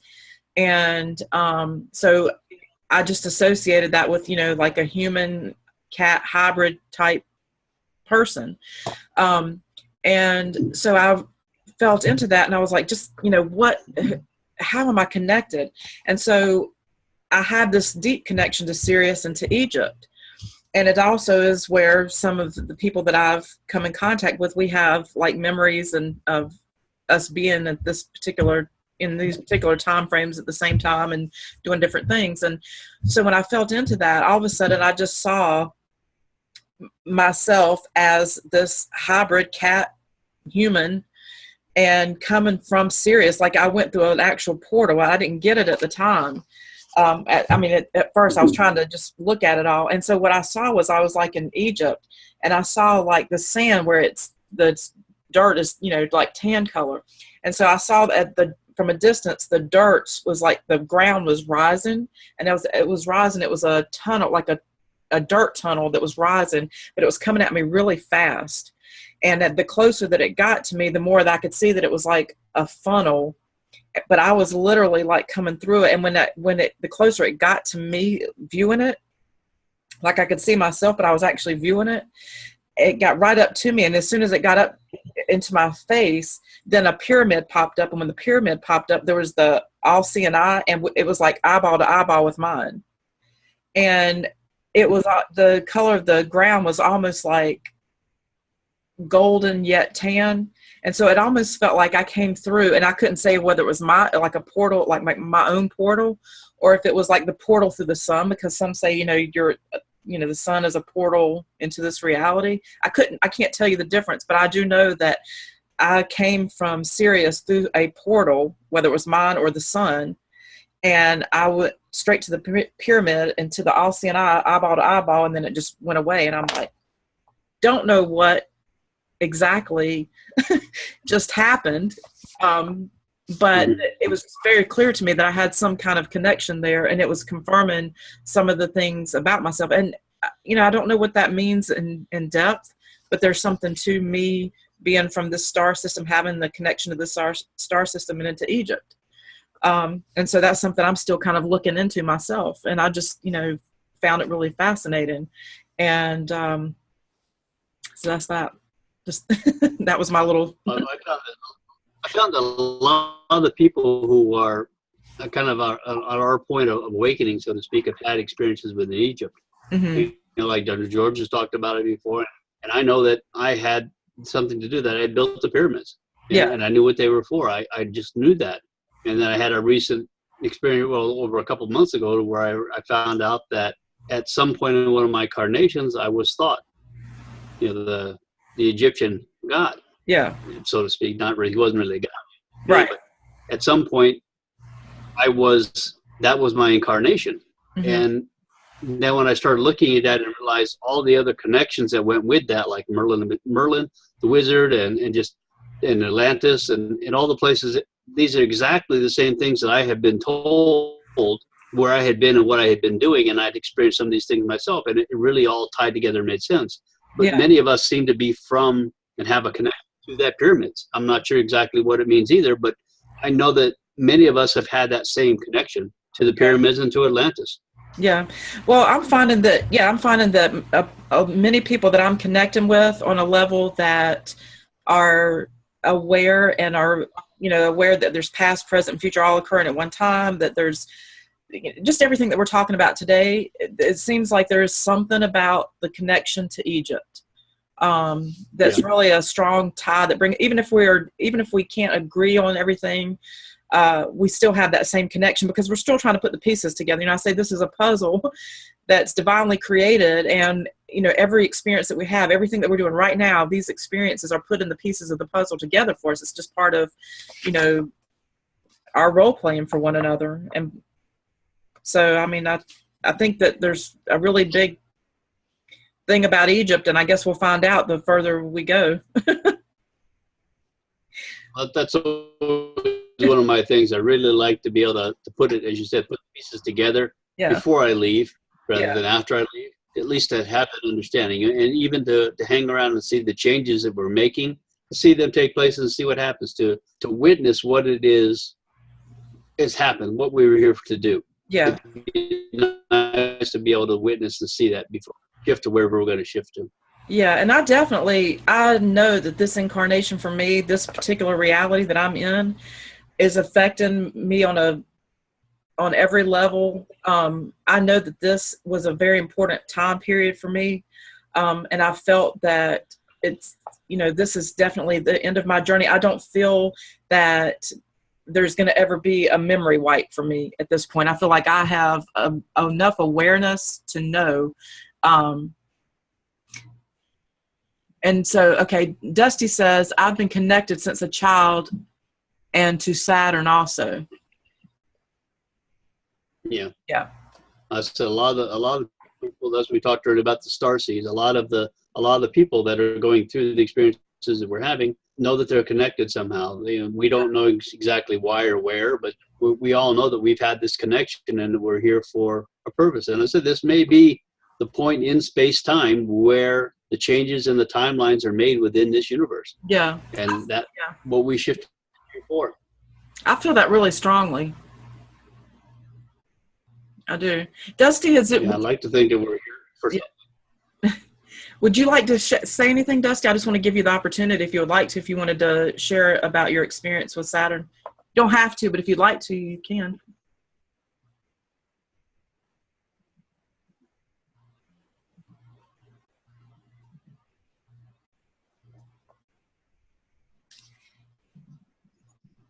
Okay. All right. So let's talk about the illusion of fear. What is fear? It is worrying about what you think could happen.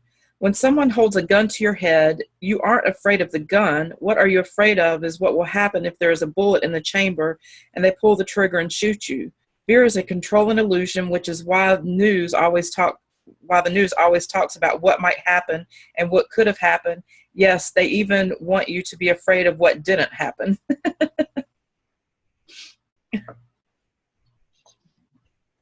Yeah, that's what whenever they interview people, they always like to find somebody who had a close experience. And the idea is, well, they could have died. Well, you're standing here in the interview. How could you have died? You didn't die. So again, it's the idea of if they can do that connection, it puts people in, people put themselves into that position and they automatically generate the fear. Well, that could have happened to me too at some point. And it's all about that. It's all about projection. They're actually being psychics most of the time, the news people, when they're going to tell you what's going to happen.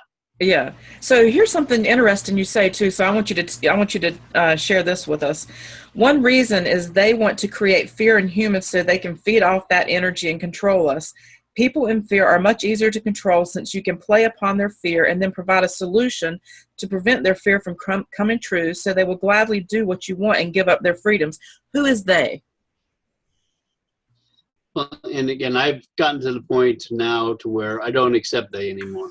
Okay. So they is us. It's all us. Yeah. There is nothing outside of us.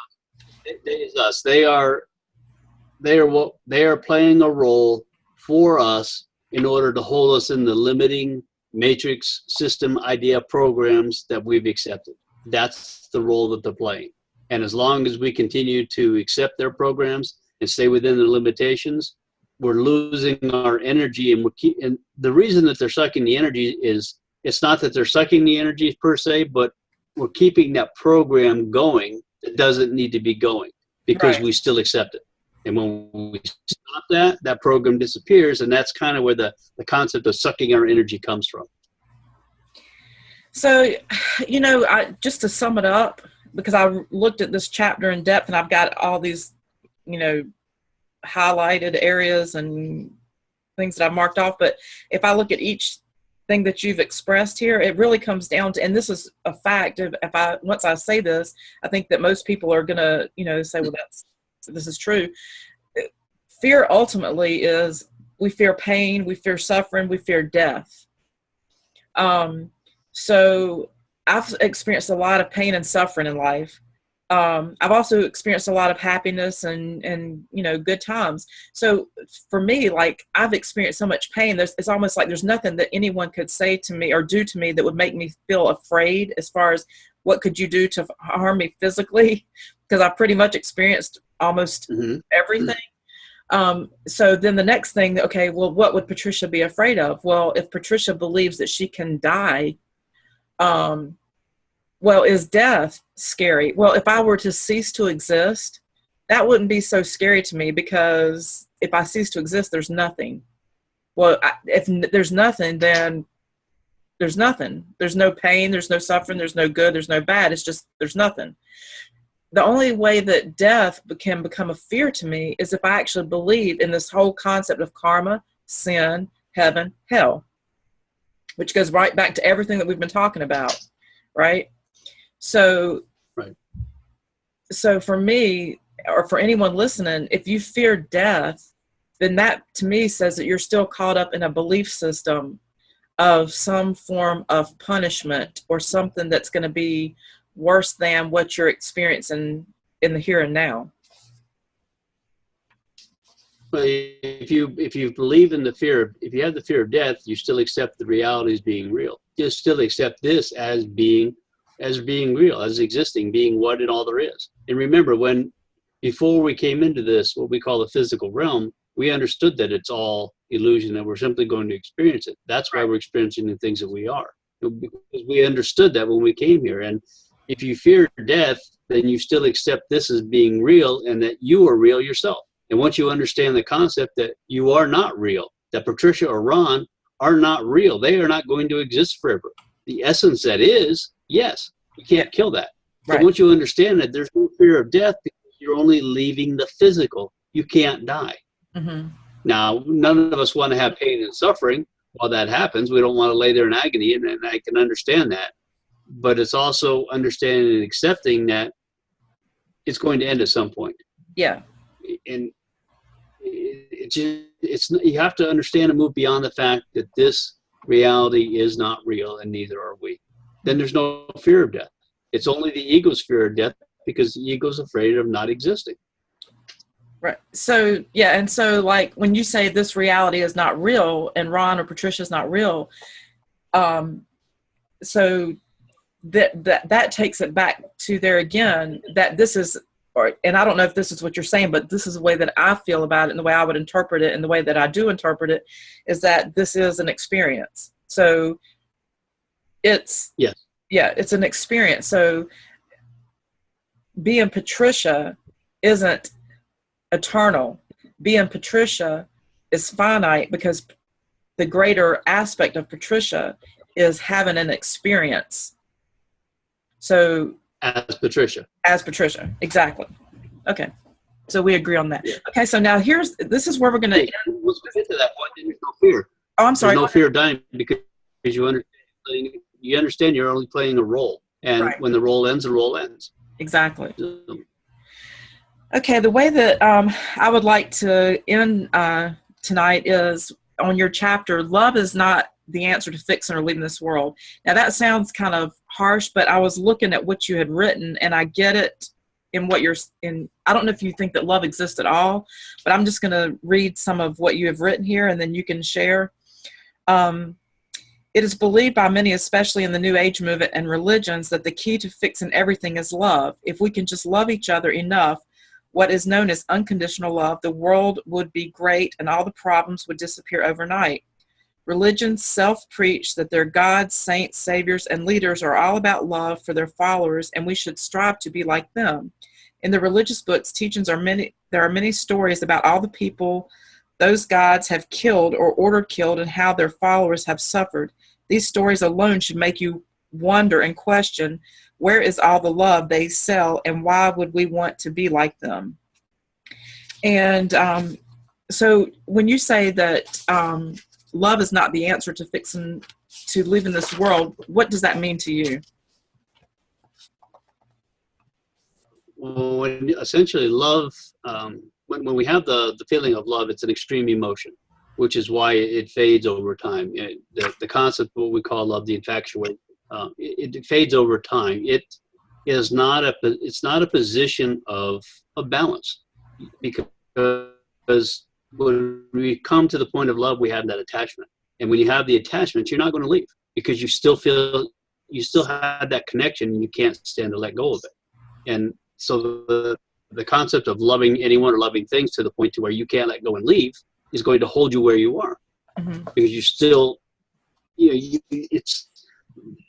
concept of love is, I don't think that we can love unconditionally within the physical state that we're in, because in our position, the concept of love is a very unbalanced position. It's the opposite of hate per se. It's still a concept of duality. Love in itself is a concept of duality. Love and hate are same energies, and it's about coming back to center point of balance. And I'm not saying we don't care for each other, but it's the concept of how we see love on this world. It's not the answer to everything, simply because what people are trying to achieve is not achievable, I don't think, in the physical state that we're in. We continue to remain unbalanced. And no matter how much you might think that, okay, well, I love them unconditionally, but there's still always going to be some kind of an attachment there. There's always going to be that connection that you can't let go of. It's really not the answer. And love on this reality, the way we look at it, is really selfish, because we like the way it makes us feel. So it's really all about self. And how is that being unconditional when the love is really about self? As I put in there, people, when people talk about love, they do the things they do generally because of some sense of a reward, whether it's feeling good, whether it's in religion, you get your bonus points, and you get to move to higher levels in heaven. That God wants you to do this, you're going to get more favors from him. Or the idea that we do stuff to make ourselves feel good. It's, in the Kabbalists, they look at the idea of the creator being giving, and only giving with the concept of wanting to give with no desire to have anything in return. And they claim that you get to some point that you can actually leave, you can make that level on this world. I'm not sure that I can accept that idea, at least where I am at this point. I don't think that we can ever love or give without some sense, without some sort of a return, because everything we do is based upon our senses, no matter what we do for others. So I don't think going in that direction and seeing, like sitting around singing Kumbaya in circles is the answer. It's not. It's really, I just don't know that it's possible in this reality as it's being preached. So what you're saying, you're not saying that love doesn't exist, period. You're saying that love, the way that we define love in this reality, is distorted.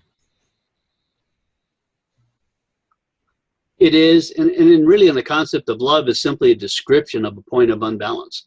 If I asked you to say, explain to me, you say, well, you love this, what would you, if you were in love, I said, explain it, what would you would give me different feelings and emotions.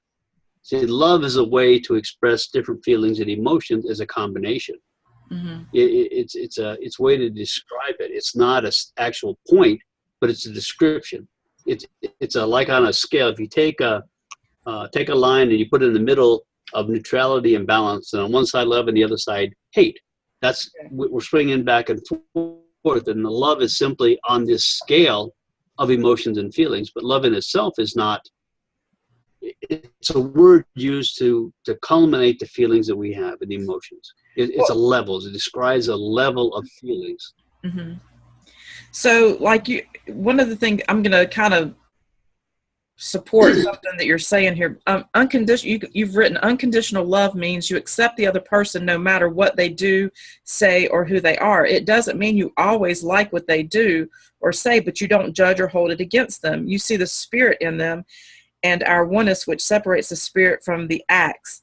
They say just have unconditional love for others and all will be well. That beyond us at the light level, that love is all there is. And if we can only get there, life will be great. The thing about it is, like, we'll say, well, I can love you unconditionally, but I'll set boundaries.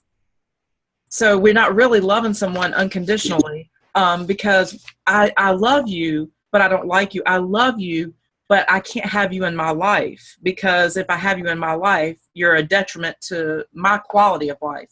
So it really is.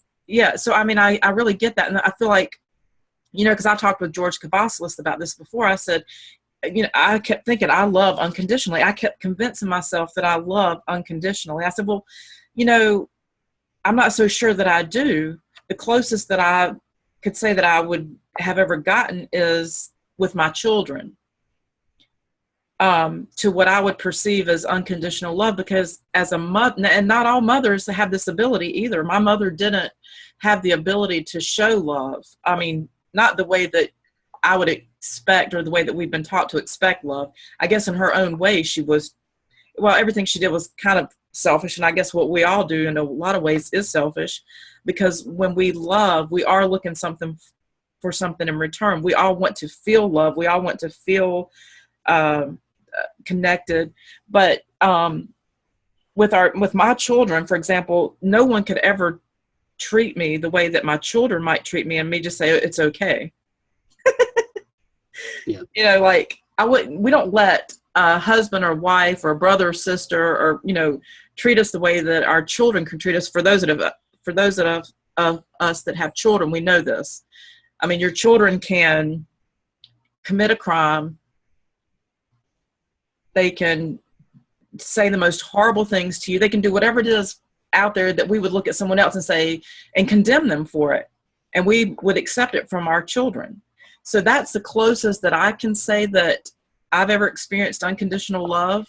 And maybe the relationship that I'm in now with my husband, I've really learned how to be accepting of him in ways that I haven't been accepting of other people. But I really don't know that we can comprehend what love is, because we all have our limitations. We all have the boundaries that we set. And as one day we can say that we love someone, they're our soulmate, and the next day want nothing to do with them. Especially in a relationship where, let's say, you're in a marriage and someone cheats on you, and you loved them today.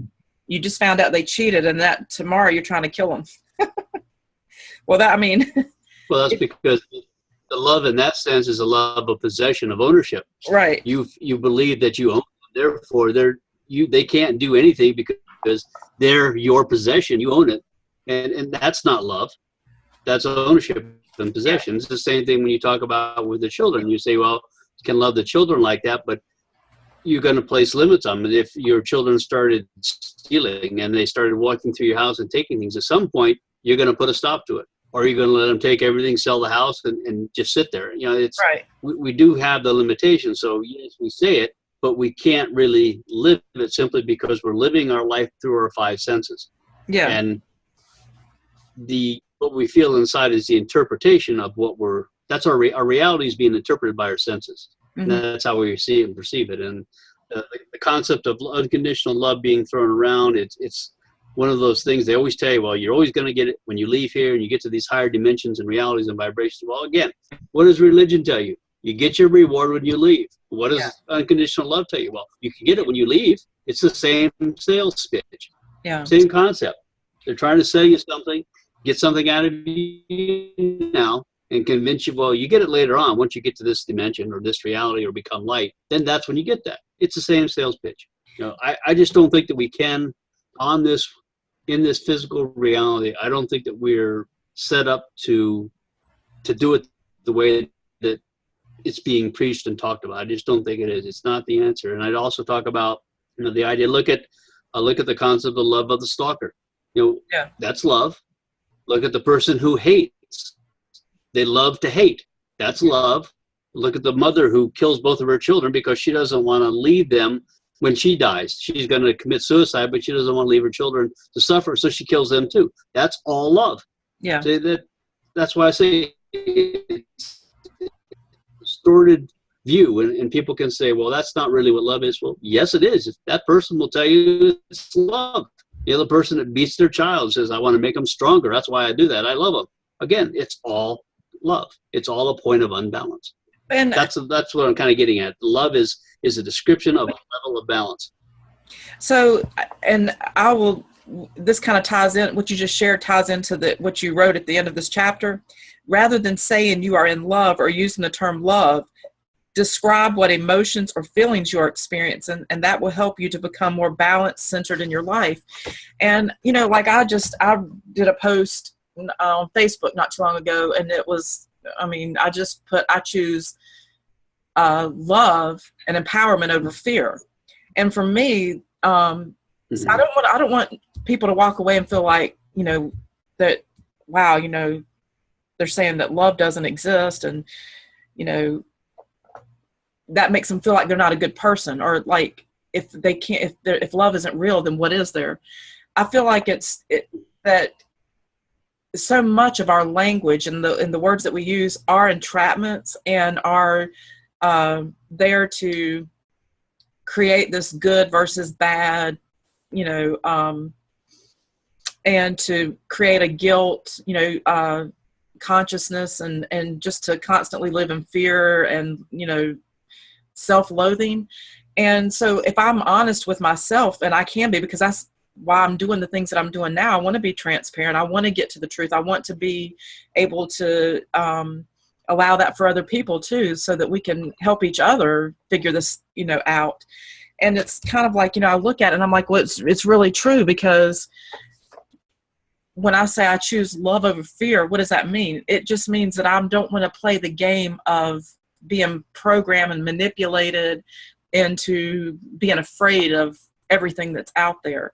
And why do I love my children? Why, when a woman is giving birth to children, people that she's never met, doesn't know, gets all this excitement and whatever, you know, and wants to take these children and nourish them and love them and watch them grow, there is part of that that's fulfilling a need within oneself to feel whole, to have someone that loves them. You know, I can remember even if I've talked to people. Oh, go ahead. Go ahead. Well, I was going to say, I remember, you know, when I had my children, the main thing that I wanted, it stemmed from the childhood that I had. I didn't have a father. I didn't have a stable mom. And then I had a stepdad, and I didn't have an extended family that was there. So it's kind of like I just grew up without any kind of stability, any kind of thing that really felt like a home and love. And so what I wanted to do was create what I felt like I didn't have in my childhood. So I was trying to create what I wanted, and that was with my children. Now, to me, I love my children, and I will do anything for my children in the way that I understand love. And that doesn't mean that, we say we love our kids, and how many times when they come back to us as adults, they say, you really screwed me up. But that's how much I love you. I screwed you up. A lot of people that have children, and again, I worked in law enforcement, so I see a lot of people with issues over the course of the life, and I worked in the jail, so I interacted with a lot of the females as well, and a lot of them who had lousy lives and don't have love, they have low self-esteem, they want to have a child because they want someone who is going to care for them and love them, which again it's what is the reason? The reason is selfishness. Yeah. The reason is all about them. And then when suddenly they have to start really dealing with a child that's crying and whining and diapers and feeding and all that kind of stuff, that kind of changes their concepts a little bit. And then as it gets older, it starts to hate them when it goes through those periods. But most people have it because of a selfish need within inside of themselves. And I'm not saying that you can't love your children, you can't love your family, because I feel those feelings.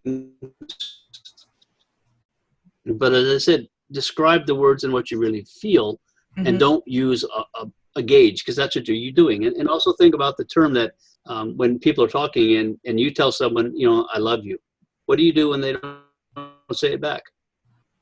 How do you feel? Well, and to me, that's really true, because I do, when someone says I love you, I'll say I love you back. But if it's coming from my husband, and like if we're having a phone conversation and every time we hang up, he's like, I love you, or he'll just say, I love you, I love you, I love you. Most women want to hear that, and that frustrates me. And I'm like, I don't want you just to say it as habit, because it doesn't feel real to me anymore. Like, I don't want you to say I love you and I have to say I love you back. I want to say I love you in the moment where I feel like I want to say it. And obviously that's, again, what you're saying, it's coming from you're making me feel a certain way that wants me to say, now I love you, right? Like I want to express, okay, I love you. Yeah. And so I agree with what you're saying. There is a deep connection. There is the closest that I've experienced is with my children, but then also I have experienced it on a different level outside of this particular reality, where it didn't feel like love or hate. It just felt like an isness, like a beingness of harmony, what I would just call harmony. Yeah. And there's that point, the point of connection, the point of balanced connection. Yeah. As you said, it's a harmony. It's a balanced connection. And the way we do it on this reality, we do not have that. We use it as an unbalanced position. And you can, as I put it in there, you could have a couple and you could be told each other for the last 20 years, you love you. And then one day you say it, the other person doesn't say it back. Now what? You think, oh my God, love must be fleeting. He doesn't love me anymore. Something's wrong. Well, why? Why do we need that? Why do we have to have that? We need to get past that of having to hear the words without accepting the actions and what the individual is doing, those kind of things. And I think when I say that the love is not the answer, it's not in the context that we put it in, because it's a point of unbalance. And if you're going to say that you love somebody, that's fine, but maybe describe what you're really feeling at the moment. And if you don't hear back from somebody, so what? You're going to be devastated. And think about the young couple, when they're first getting together, and the first one tells the other one they love them, and the other one doesn't say it back. It's all shit. Now what am I going to do? Now that person has control over me because I just told them that I love them over here. They didn't say it, so now they're controlling me. Oh, crap. Now what? That's true. That's what I'm saying. It's unbalanced. And there's the fear of who says it first, because if I say it first, then crap, I've lost. Now you're vulnerable. Yes, vulnerable. Exactly. Yeah, true. Okay, well. Is that love? No, it's not. It's not. But I just want to thank you so much. This has been really good, and I think it's a good place to stop, because it's a lot of information. And what we'll do next time, we'll we're going to go into your other chapters. And so the next time we talk, we'll be talking about living in the moment, real or false, worshiping the clock god. What is time? Does it really exist, or is it a creation of man? Time travel possible, or just another matrix program? What is consciousness, and how do we connect to it? And ownership of the matrix. Take back your power as creators. So I just want to thank you guys for being here tonight. Thank you, Ronald, for sharing. I felt like it was really good information, and it'll be nice for that to be out there for people to listen to. And if there's anything before we say goodnight, if anyone would like to come on and say anything, you're welcome to. If not, then we'll just say goodbye. Well, thank you, Patricia, for allowing me the opportunity and for listening to me. Oh, no, you're welcome. Thank you so much. And Dusty said thank you. And I just appreciate everyone being here and taking part of it, and look forward to the next time we talk. I can't believe you have nothing to say. Okay, and Jay says thank you, and thank you, Jay, for being here. Thank you, Chris Bowen. Thank you, everybody, for listening. We appreciate that. Thank you. Yeah, thank you. Good night, everyone. Good night.